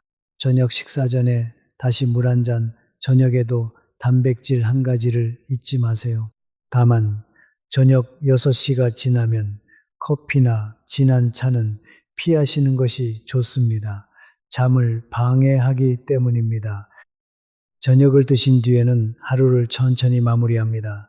잠들기 1시간 전에는 텔레비전과 스마트폰 화면을 끄세요. 환한 화면빛이 우리 뇌를 깨워 잠을 쫓아냅니다. 대신 따뜻한 우유 한 잔이나 바나나 반 개를 드시면 잠이 한결 부드럽게 찾아옵니다. 침대는 오직 잠을 자는 곳이라는 것을 우리 몸이 기억하게 하세요. 침대에 누워 텔레비전을 보거나 책을 오래 읽지 마시고 졸음이 올 때 누우세요. 그리고 마지막으로 잠들기 직전에 오늘 감사한 일 3가지를 가만히 떠올려 보세요. 따뜻했던 햇살, 맛있게 먹은 한 끼, 반가운 목소리로 통화한 친구. 이렇게 작은 것들을 헤아리다 보면 우리 하루가 생각보다 훨씬 풍성했음을 깨닫게 됩니다. 이 평범한 하루의 흐름, 물 한 잔과 햇살, 단백질과 15분 걷기, 사람과의 연결, 그리고 감사, 이것이 바로 우리 75을 지켜내는 가장 확실한 하루의 모습입니다. 어렵지 않습니다. 우리 함께 바로 오늘부터 시작해 봅시다. 자, 여기서 제가 직접 만나 뵙고 이야기를 들었던 한 어르신의 사연을 들려드리겠습니다. 들어보세요. 안동에 사시는 정해철 어르신, 올해 75이십니다. 평생 우체국에서 일하시다 정년을 맞으신 분인데 73까지만 해도 동네에서 소문난 정정한 분이셨습니다. 매일 새벽이면 어김없이 뒷산에 오르셨고 친구분들과 바둑도 두시고 손주들과 공원도 산책하셨습니다. 주변에서는 다들 이렇게 말했습니다. 해철이 형은 90까지도 거뜬하겠다. 그런데 75 생신을 막 넘기시고 얼마 지나지 않아 이상한 일들이 하나둘 찾아오기 시작했습니다. 어느 날 아침 늘 다니던 산길을 오르시는데 평소와 다르게 숨이 턱까지 차올랐습니다. 그냥 컨디션이 안 좋은가 보다 하고 넘기셨습니다. 며칠 뒤에는 무릎에서 시큰한 통증이 느껴졌습니다. 계단을 내려갈 때마다 시큰거렸지만 그래도 대수롭지 않게 여기셨습니다. 나이 들면 다 그런 거지 뭐. 그렇게 또 몇 달이 흘렀습니다. 그러던 어느 날 친구 댁에 다녀오시다 현관을 나서는데 갑자기 어지러움이 확 밀려왔습니다. 한 발 내딛는 순간 몸의 중심이 흔들렸고 그대로 주저앉으셨습니다. 크게 다치지는 않으셨지만 그날 이후로 어르신은 바깥에 나가는 것 자체가 두려워지셨습니다. 또 넘어지면 어쩌나 그 생각이 머릿속을 떠나지 않았습니다. 병원에 가시니 의사는 이렇게만 말했습니다. 연세가 있으시니 자연스러운 겁니다. 약 처방해 드릴 테니 드세요. 그렇게 혈압약이 생기고 무릎약이 생기고 어지럼 증약까지 생겼습니다. 약봉지가 늘어날수록 어르신의 마음은 점점 무거워졌습니다. 그리고 더 무서운 일이 찾아왔습니다. 40년을 알고 지낸 친구의 이름이 입안에서만 맴돌 뿐 도무지 떠오르지 않았습니다. 그날 밤 어르신은 한숨도 주무시지 못했습니다. 혹시 내가 치매가 시작된 건 아닐까? 두려움은 점점 커졌고 사람 만나는 일조차 부담스러워졌습니다. 말하다 이름을 못 떠올리면 창피할 것 같아서 점점 집 안에만 머무셨습니다. 산에도 안 가시고 친구도 안 만나시고 손주가 찾아와도 금세 피곤해 하셨습니다. 곁에서 지켜보던 부인께서 걱정스레 물으셨습니다. 여보, 요즘 왜 그래요? 아무것도 안 하고 집에만 있잖아요. 어르신은 대답 대신 긴 한숨만 내쉬셨습니다. 그러던 어느 날 오랜만에 옆 동네 강만우 어르신을 마주쳤습니다. 만우 어르신은 정해철 어르신보다 2살이 많은 77이셨는데도 여전히 얼굴에 생기가 도셨습니다. 정해철 어르신이 물으셨습니다. 형님은 어떻게 그렇게 정정하십니까? 저는 요즘 영 몸이 말을 안 듣습니다. 만호 어르신은 빙긋 웃으며 이렇게 답하셨습니다. 나도 75 넘기고 한참을 힘들었어. 무릎도 쑤시고 숨도 차고 자꾸 깜빡깜빡하고 그런데 동네 보건소 프로그램에서 한 가지를 배웠지. 75은 몸이 통째로 바뀌는 시기라는 거야. 그걸 인정하고 아주 작은 것부터 바꾸면 된다더라고. 그래서 나는 그날부터 아침마다 딱 20분만 천천히 걷고 끼니마다 삶은 달걀 하나씩 더 먹고 일주일에 한 번은 친구들이랑 꼭 얼굴을 봐. 그랬더니 몸이 다시 살아나더라고. 그날 정해철 어르신은 만우 어르신의 말을 곱씹고 또 곱씹으셨습니다. 75은 끝이 아니라 바뀌는 시기였구나. 그리고 바로 다음 날부터 아주 작은 변화를 시작하셨습니다. 아침마다 집 앞 공원을 천천히 한 바퀴 도셨습니다. 끼니마다 달걀을 하나씩 더 드셨습니다. 일주일에 한 번은 옛 친구에게 먼저 전화를 거셨습니다. 처음 한두 주는 아무 변화도 느껴지지 않았습니다. 그런데 한 달이 지나고 2달이 지나자 조금씩 달라지기 시작했습니다. 무릎 통증이 잦아들었고 계단을 올라도 숨이 덜 찼습니다. 무엇보다 마음이 한결 가벼워지셨습니다. 어르신은 그제야 깨달으셨습니다. 75은 포기하는 나이가 아니라 다시 시작하는 나이였구나. 우리 어르신들 가운데 정해철 어르신과 똑같은 길목에서 계신 분들이 참 많으실 겁니다. 그래서 이 사연을 꼭 들려드리고 싶었습니다. 변화를 인정하고 작은 것부터 그리고 혼자가 아니라 함께 이 3가지가 75의 운명을 바꿉니다. 정해철 어르신의 사연에서 우리는 3가지 중요한 가르침을 얻을 수 있습니다. 들어보세요. 첫째, 변화를 인정하는 것입니다. 어르신은 처음에 자신의 몸이 달라지는 것을 한사코 부정하셨습니다. 괜찮아, 곧 나아질 거야. 하지만 부정은 문제를 더 키울 뿐이었습니다. 몸이 보내는 신호를 자꾸 무시하면 작은 문제가 어느새 큰 문제로 자라납니다. 반대로 내 몸이 예전과 다르구나 하고 인정하는 그 순간 비로소 해결의 문이 열립니다. 인정은 포기가 아닙니다. 인정이야말로 회복의 첫걸음입니다. 우리 어르신들께서도 요즘 부쩍 숨이 차거나 깜빡하는 일이 잦아지셨다면 그것을 부끄러워하거나 외면하지 마세요. 그저 담담히 받아들이고 오늘부터 작은 것을 바꾸시면 됩니다. 둘째, 작은 것부터 시작하는 것입니다. 어르신은 강만호 어르신의 조언을 듣고도 거창한 계획을 세우지 않으셨습니다.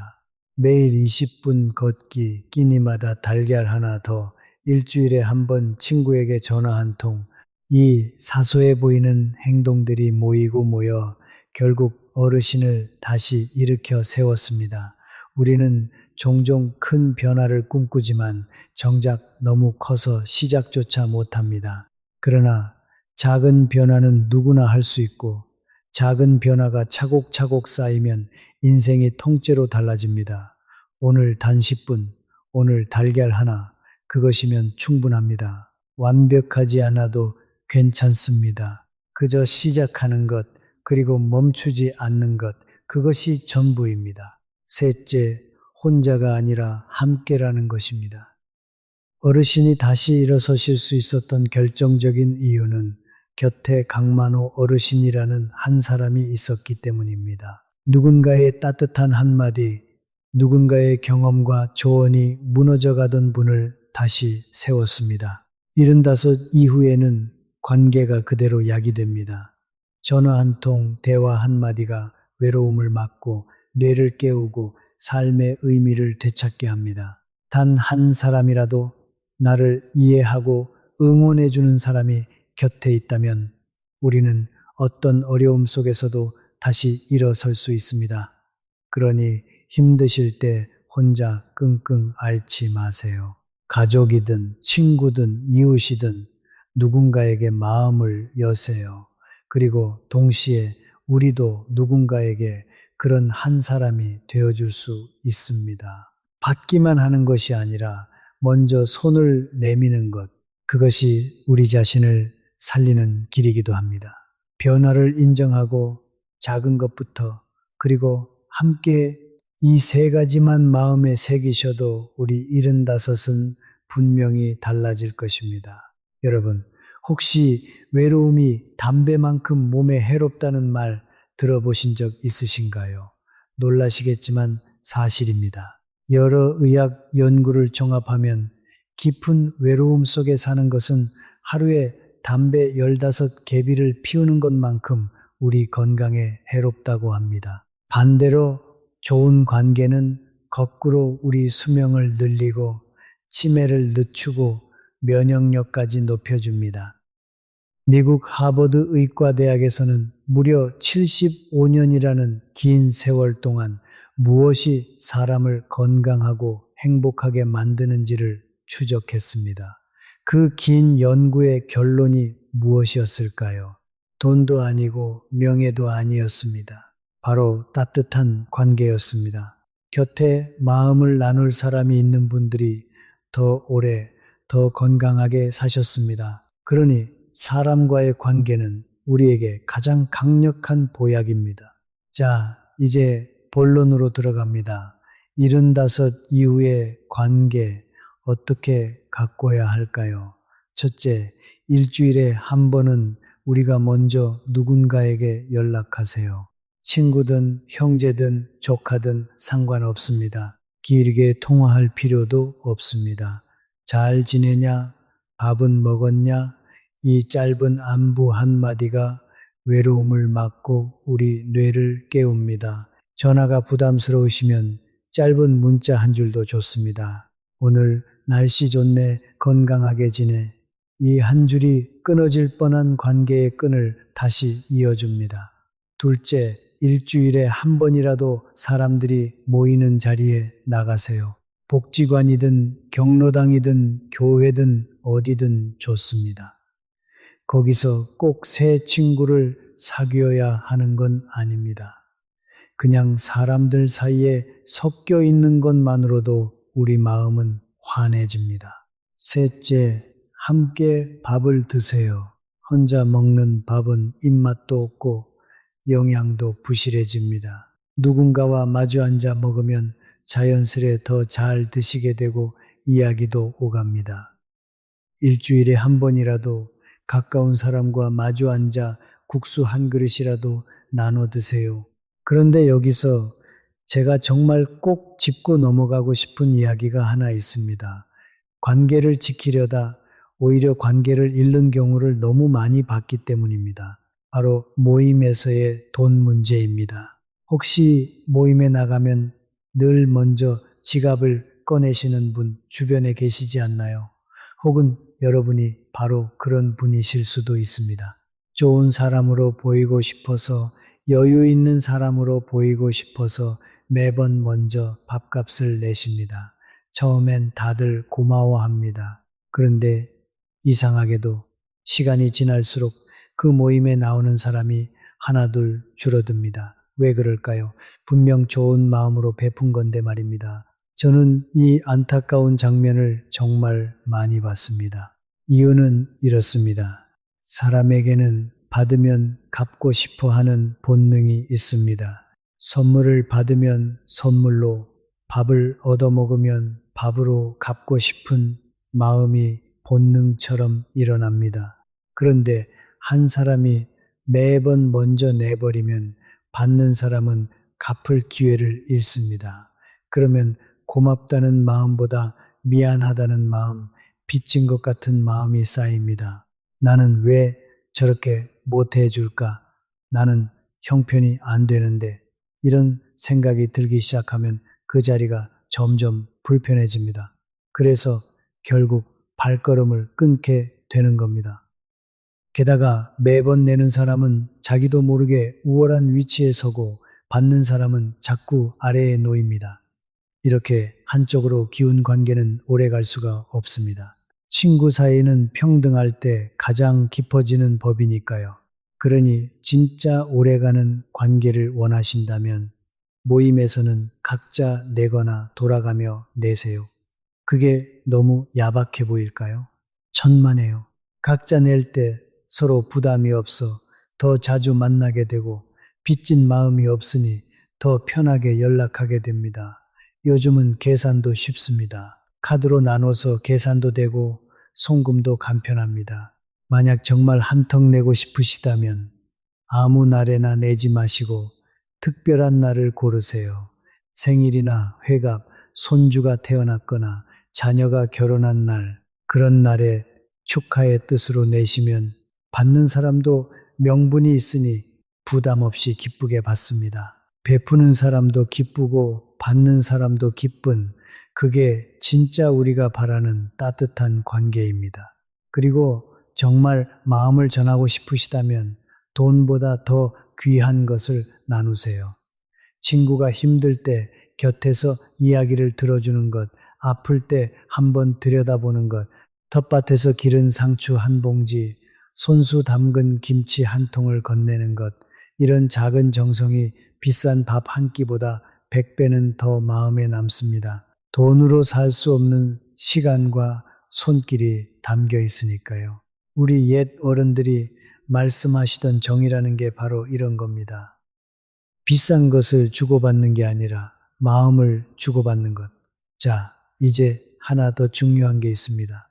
칭찬과 격려를 아끼지 마세요. 나이가 들면 칭찬받을 일이 참 드뭅니다. 젊었을 땐 직장에서도 인정받고 집에서도 대접받았지만 나이 들면 아무도 칭찬해주지 않습니다. 그래서 작은 칭찬 하나가 더 크게 와닿습니다. 얼굴 좋아 보인다. 오늘 옷이 잘 어울린다. 머리 자르니 10년은 젊어 보인다. 이런 따뜻한 말 한마디는 돈 한 푼 안 들지만 우리 곁에 있는 사람의 하루를 환하게 밝혀줍니다. 그리고 무엇보다 중요한 건 들어주는 것입니다. 친구가 이야기할 때 휴대폰 보지 마시고 고민을 털어놓을 때 섣불리 충고하려 들지 마세요. 그냥 들어주고 고개 끄덕여주고 많이 힘들었겠다 한마디 건네주세요. 누군가 내 이야기를 진심으로 들어준다는 것, 그 자체가 어떤 위로보다 큰 힘이 됩니다. 우리 세대는 평생 속마음을 누르고 참으며 살아왔습니다. 그래서 더더욱 서로의 이야기를 들어주는 일이 귀합니다. 우리 함께 서로에게 그런 친구가 되어주면 어떨까요? 그것이 75 이후를 외롭지 않게 사는 가장 확실한 길입니다. 여기서 우리 어르신들께 꼭 짚어드리고 싶은 이야기가 하나 더 있습니다. 들어보세요. 나이가 들수록 관계를 돈으로 표현하려는 마음이 커집니다. 젊을 때는 시간과 열정으로 우정을 나눴지만 이제는 그럴 기력이 예전 같지 않으니 밥 한 끼 사는 것으로 마음을 대신 전하려 하십니다. 그런데 바로 여기에 우리가 놓치기 쉬운 함정이 숨어 있습니다. 모임에 나가면 늘 같은 풍경이 펼쳐집니다. 계산할 때가 되면 누군가 먼저 지갑을 꺼냅니다. 오늘은 내가 낼게. 처음엔 다들 말리지만 매번 같은 사람이 계산을 도맡습니다. 좋은 사람으로 보이고 싶어서, 여유 있는 사람으로 보이고 싶어서 그러는 겁니다. 그런데 이상하게도 처음엔 고마워하던 친구들이 점점 표정이 굳어지고 다음 모임에 나오는 사람이 하나둘 줄어듭니다. 분명 좋은 마음으로 한 일인데 왜 관계가 멀어질까요? 이유는 단순합니다. 우리의 선의가 상대방에게는 부담이 되기 때문입니다. 사람의 마음에는 받으면 갚고 싶어 하는 본능이 있습니다. 그런데 나이가 들면 갚을 기회도 여유도 예전만 못합니다. 그러니 매번 얻어먹기만 하는 쪽은 점점 마음이 무거워집니다. 친구 사이인데 빚진 기분이 들고 나는 왜 저 사람만큼 못해줄까 하는 생각에 자존심이 상합니다. 그래서 슬그머니 그 자리를 피하게 됩니다. 또 신세지겠지. 차라리 안 나가는 게 낫겠다. 이렇게 발길을 끊습니다. 우정은 본래 평등한 관계에서 깊어집니다. 한 사람은 늘 주고 한 사람은 늘 받으면 그건 우정이 아니라 어느새 베푸는 자와 받는 자로 나뉜 불편한 관계가 됩니다. 주는 쪽은 자기도 모르게 우쭐해지고 받는 쪽은 자기도 모르게 작아집니다. 그 미세한 감정의 금이 40년 우정도 서서히 무너뜨립니다. 그렇다면 우리는 어떻게 해야 할까요? 첫째, 가장 좋은 것은 각자 내는 것입니다. 5이 모였으면 5으로 나누면 됩니다. 각자 내는 것을 부끄러워하지 마세요. 그것은 오히려 나는 여러분과 평등한 사이이고 싶다는 가장 따뜻한 표현입니다. 서로 부담이 없으니 더 자주 만나게 되고 빚진 기분이 없으니 마음 편히 연락하게 됩니다. 둘째, 그래도 정 베풀고 싶다면 돌아가며 내세요. 이번엔 내가, 다음엔 자네가. 결국 모두가 한 번씩 내니 공평하고 누구도 작아지지 않습니다. 셋째, 특별한 날에만 대접하세요. 생일이나 회갑, 손주를 본 날처럼 명분이 있는 날에 한턱 내면 받는 사람도 부담 없이 기쁘게 받습니다. 넷째, 비싼 밥보다 작은 정성을 나누세요. 텃밭에서 기른 채소 한 봉지, 손수 담근 김치 한 통, 직접 만든 반찬 한 그릇, 이런 것들이 오히려 더 따뜻하게 와닿습니다. 돈으로 살 수 없는 시간과 손길이 담겨 있기 때문입니다. 그리고 무엇보다 진짜 선물은 돈이 아니라 마음과 시간입니다. 친구가 아플 때 병문안을 가는 것, 외로워할 때 함께 산책하는 것, 고민을 털어놓을 때 핸드폰을 내려놓고 끝까지 들어주는 것, 이런 것들이 밥 10번 사는 것보다 값집니다. 친구가 말할 때는 충고하려 들지 말고 그저 들어주세요. 많이 힘들었겠다. 얼마나 속상했겠나. 이 한마디가 어떤 약보다 큰 위로가 됩니다. 또한 칭찬을 아끼지 마세요. 나이가 들면 칭찬받을 일이 부쩍 줄어듭니다. 오늘 얼굴이 참 좋아 보이네. 그 옷이 잘 어울리네. 이런 작은 말 한마디가 친구의 하루를 환하게 밝힙니다. 진짜 품격은 비싼 밥에서 나오지 않습니다. 상대의 형편을 헤아리고 상대가 불편해하면 곧바로 멈출 줄 아는 그 배려에서 나옵니다. 먼저 밥값 내는 것이 미덕이던 시절은 지났습니다.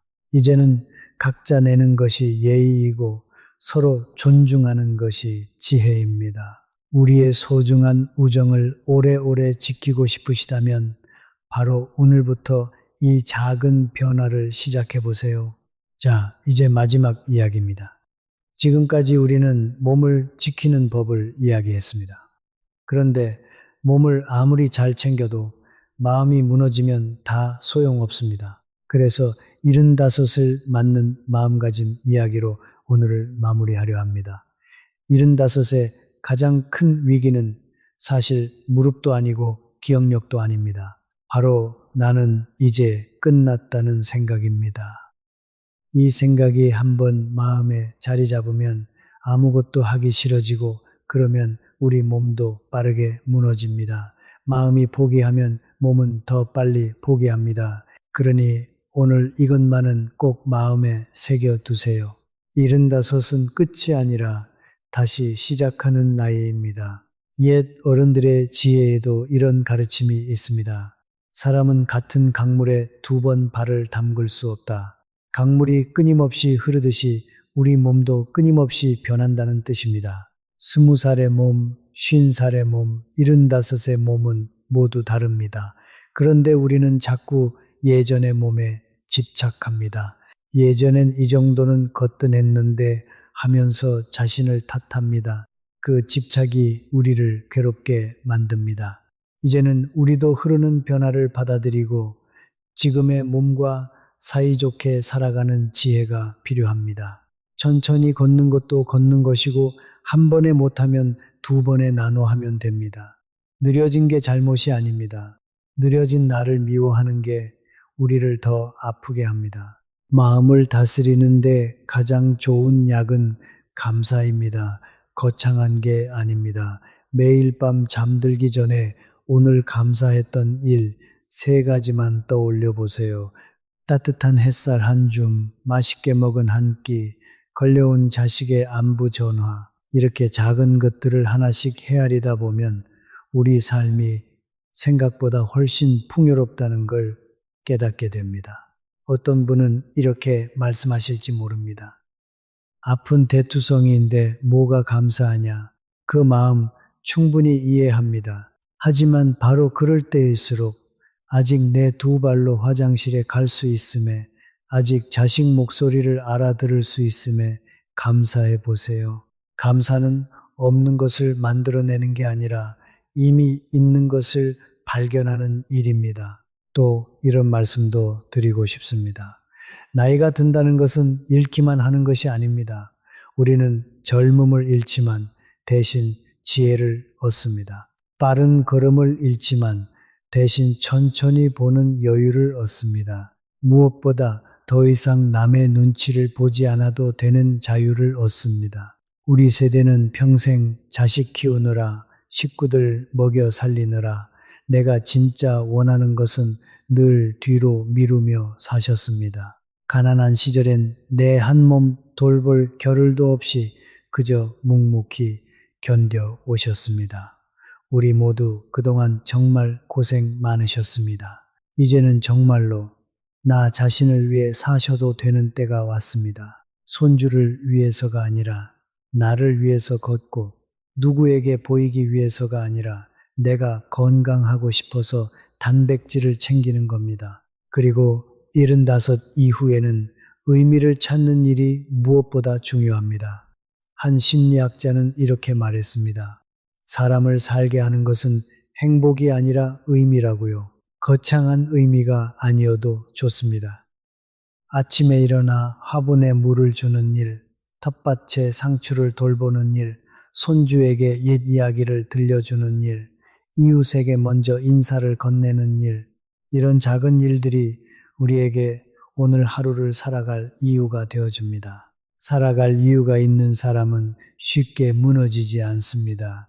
그러니 여러분, 오늘 하루 내가 누군가에게 혹은 무언가에게 작은 보탬이 될 일 한 가지를 찾아보세요. 그 한 가지가 우리를 다시 살게 합니다. 마지막으로 두려움 이야기를 하고 싶습니다. 75이 무섭다고들 합니다. 앞으로 더 약해질까봐, 자식에게 짐이 될까봐, 혼자 남을까봐 두렵습니다. 그 두려움 너무나 자연스러운 마음입니다. 하지만 두려움에 사로잡혀 아무것도 안 하면 그 두려워하던 일이 더 빨리 찾아옵니다. 반대로 오늘 작은 것 하나라도 시작하면 두려움은 조금씩 자신감으로 바뀝니다. 어제보다 한 발짝 더 걸었나, 어제보다 계란 하나 더 챙겨 먹었나, 이 작은 성취들이 모여 나는 아직 할 수 있다는 믿음이 됩니다. 그 믿음이야말로 75 이후를 환하게 밝히는 가장 큰 등불입니다. 우리 두려움 대신 작은 한 걸음을 선택합시다. 그리고 마음에 대해 한 가지를 더 말씀드리고 싶습니다. 들어보세요. 우리는 나이가 들면서 참 많은 것을 잃습니다. 젊음을 잃고, 한창 때의 체력을 잃고, 일하던 자리를 잃고, 곁을 떠나는 사람들을 보냅니다. 그래서 자꾸 잃은 것만 헤아리게 됩니다. 예전엔 안 그랬는데, 예전엔 거뜬했는데, 그런데 여러분, 잃은 것만 세다 보면 마음은 점점 메말라 갑니다. 같은 75이라도 잃은 것을 보며 한숨 짓는 분과 얻은 것을 보며 미소 짓는 분의 삶은 하늘과 땅 차이입니다. 우리가 나이를 먹으며 잃기만 했을까요? 아닙니다. 우리는 그 세월 동안 지혜를 얻었습니다. 서두르지 않는 여유를 얻었습니다. 작은 일에 흔들리지 않는 단단함을 얻었고 누구의 눈치도 보지 않아도 되는 자유를 얻었습니다. 이 얻은 것들은 젊음을 주고도 바꿀 수 없는 귀한 것들입니다. 삶의 의미는 거창한 데 있지 않습니다. 매일 아침 일어나 창문을 여는 것, 화분에 물을 주는 것, 이웃에게 먼저 인사를 건네는 것, 손주의 전화를 받는 것, 이런 사소한 일상의 순간들이 모여 우리 삶의 의미가 됩니다. 행복을 억지로 묵으려 애쓰지 마세요. 대신 오늘 하루 안에서 작은 의미를 찾으세요.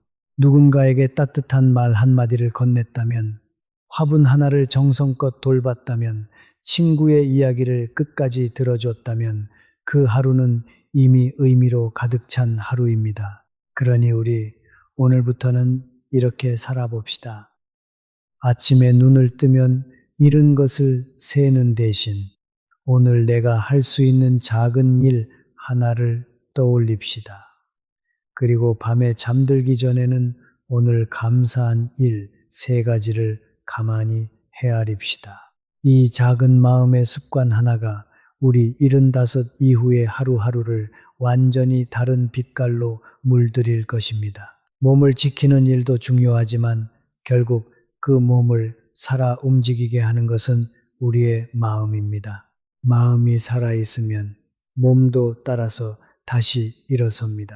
자, 여기서 잠시 마음을 더 깊은 곳까지 들여다보겠습니다.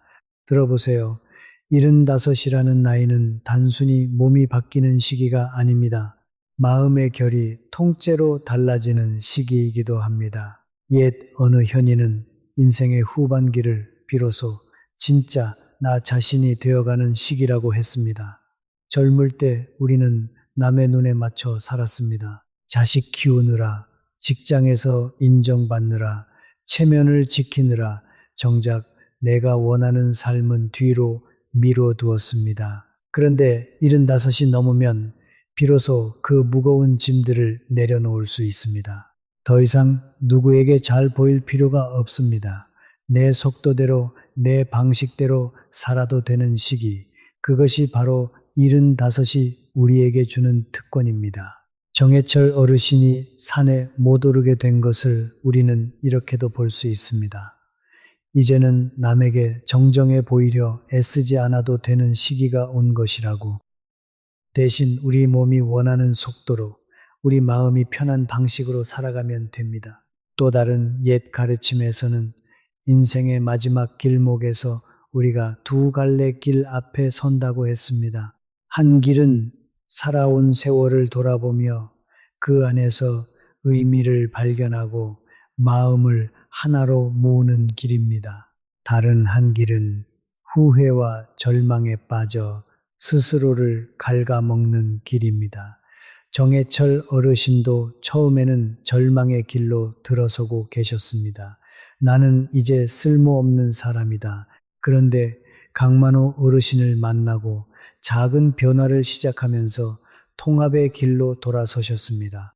나는 여전히 살아있고 여전히 할 수 있는 사람이다. 바로 이 한 끗 차이가 75 이후의 삶을 완전히 갈라놓습니다.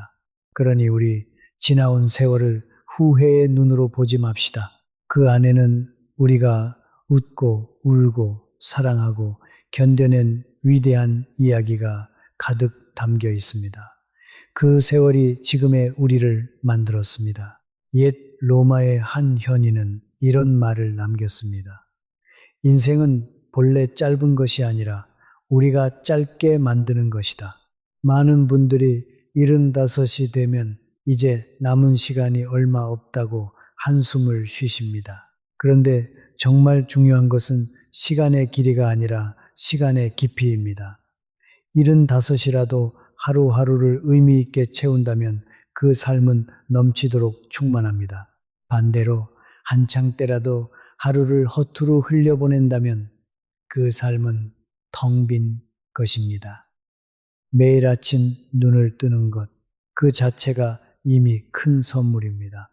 오늘 하루를 무엇으로 채울지는 오직 우리 자신의 손에 달려 있습니다.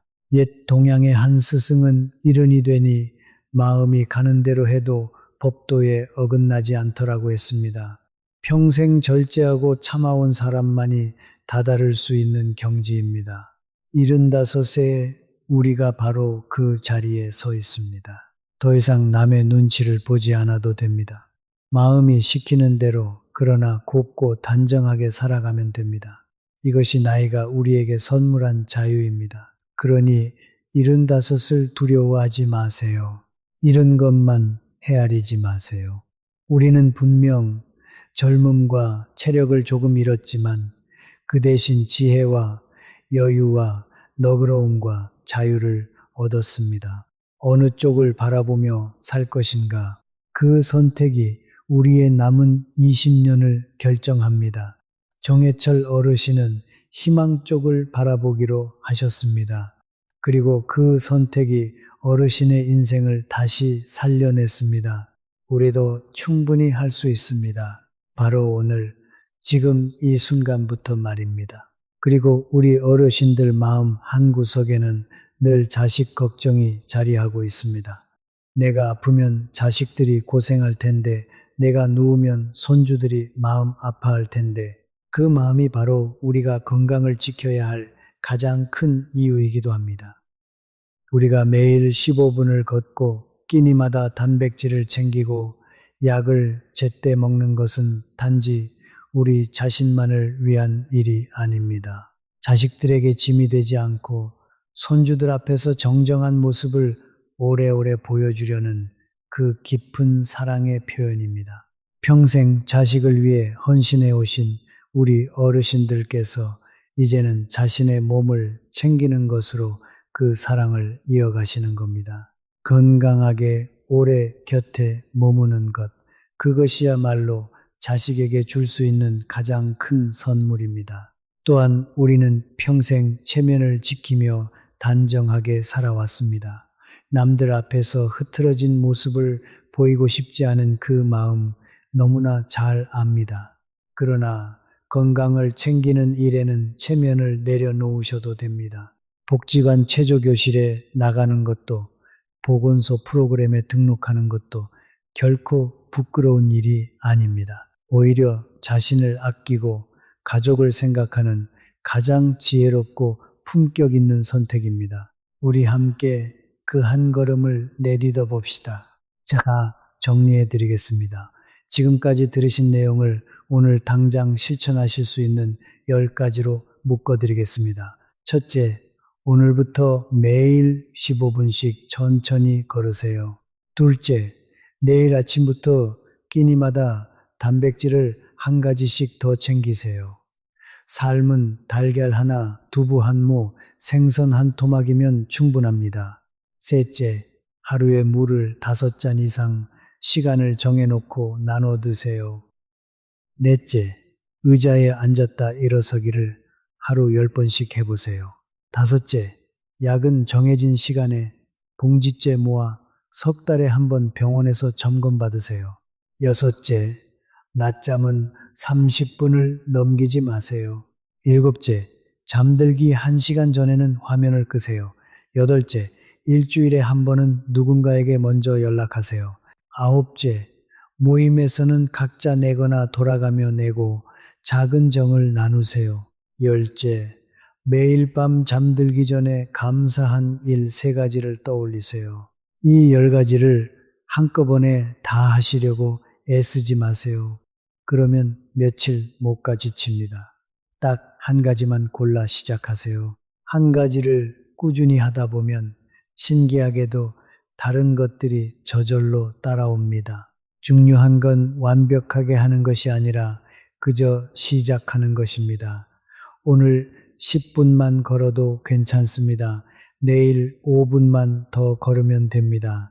제가 아는 한 어르신은 이른에 처음 걷기를 시작하셨습니다. 청주에 사시는 임순덕 어르신이신데요. 처음엔 5분도 숨이 차서 힘드셨다고 합니다. 그런데 매일 아주 조금씩만 늘려가셨습니다. 1년이 지나자 30분을 걷게 되셨고, 2년이 지나자 동네 산책로를 매일 한 바퀴 도는 분이 되셨습니다. 지금 80이 넘으신 그 어르신은 오히려 주변 사람들보다 더 정정하고 활기차게 지내십니다. 서울대학교 병원의 한 연구에서도 늦게라도 운동을 시작한 분들이 그렇지 않은 분들보다 훨씬 건강하게 지내신다는 결과가 나왔습니다. 시작이 늦었다고 포기하지 마세요. 시작조차 하지 않는 것보다 늦게라도 시작하는 것이 100배는 낫습니다. 자, 오늘 우리가 함께 나눈 이야기를 마지막으로 한 번에 모아보겠습니다. 75은 우리 몸의 붕괴선입니다. 이 시기에 3개의 큰 기둥이 동시에 흔들립니다. 첫째 기둥은 근육입니다. 단백질을 챙기고 앉았다 일어서기를 하면 지킬 수 있습니다. 둘째 기둥은 심장과 폐입니다. 매일 15분 걷기로 살려낼 수 있습니다. 셋째 기둥은 뇌입니다. 대화하고 배우고 손을 쓰면 다시 길을 냅니다. 그리고 이 3 기둥을 떠받치는 3개의 주춧돌이 있습니다. 바로 물과 약과 잠입니다. 물은 시간을 정해 나눠 마시고 약은 정확히 챙기되 함부로 끊지 말고 잠은 낮잠을 줄이고 밤잠의 질을 높이세요. 여기에 한 가지를 더 얹어야 합니다. 바로 관계입니다. 외로움은 우리 몸을 갉아먹고 따뜻한 관계는 우리 수명을 늘립니다. 먼저 연락하고 함께 밥을 먹고 평등하게 정을 나누세요. 그리고 무엇보다 마음의 이것 하나를 꼭 새겨두세요. 75은 끝이 아니라 다시 시작하는 나이입니다. 여러분, 오늘 이 이야기가 마음에 와닿으셨다면 앞으로 실천하고 싶은 것이 몇 번인지 댓글로 남겨주세요. 1번부터 10번까지 중에서 하나만 골라 적어주셔도 좋습니다. 여러분의 작은 다짐 하나가 저에게는 더없이 큰 힘이 됩니다. 그리고 이 영상이 도움이 되셨다면 구독과 좋아요를 눌러주세요. 우리 어르신들 곁에 오래오래 함께 하겠습니다. 끝으로 꼭 드리고 싶은 말씀이 있습니다. 몸이 예전 같지 않아도 괜찮습니다. 마음이 살아있다면 우리는 여전히 살아있는 것입니다. 여러분이 살아오신 70해가 넘는 세월은 그 자체로 위대한 여정입니다. 그러니 포기하지 마시고 오늘부터 다시 시작하세요. 아침에 눈을 뜨시면 창문을 활짝 여시고 햇살을 받으며 깊게 숨을 들이쉬세요. 오늘도 나는 살아있다. 이 사실 하나만으로도 충분히 감사한 하루입니다. 저는 언제나 여러분을 응원합니다. 그럼 오늘도 좋은 하루 보내세요. 여러분, 마지막으로 이 말씀만은 꼭 가슴에 담아가세요. 75이라는 나이는 누구에게나 똑같이 찾아오지만 그 나이를 어떻게 맞이하느냐는 저마다 다릅니다. 어떤 분은 두려움에 떨며 집안에 갇히시고 어떤 분은 작은 한 걸음을 내디뎌 다시 일어서십니다. 그 차이는 결코 돈이나 운에서 오지 않습니다. 바로 오늘, 지금 이 순간 무엇을 선택하느냐에서 옵니다. 우리에게는 아직 충분한 시간이 있습니다. 아직 걸을 수 있는 두 다리가 있고, 아직 마음을 나눌 사람이 있고, 아직 따뜻한 밥 한 끼를 즐길 입맛이 있습니다. 이만하면 다시 시작하기에 모자람이 없습니다. 오늘 이 영상을 끝까지 들으신 여러분은 이미 남들과 다른 길에 들어서신 겁니다. 알고 준비하는 사람과 모르고 흘려보내는 사람의 10년 뒤는 하늘과 땅만큼 달라집니다. 그러니 부디 오늘 들으신 것 가운데 단 하나라도 내일이 아니라 바로 오늘부터 실천해 보세요. 우리 함께 75을 끝이 아닌 가장 아름다운 새 출발로 만들어 봅시다. 여러분의 남은 하루하루가 햇살처럼 따뜻하고 환하기를 진심으로 바랍니다. 그럼 다음 영상에서 다시 건강한 모습으로 만나 뵙겠습니다.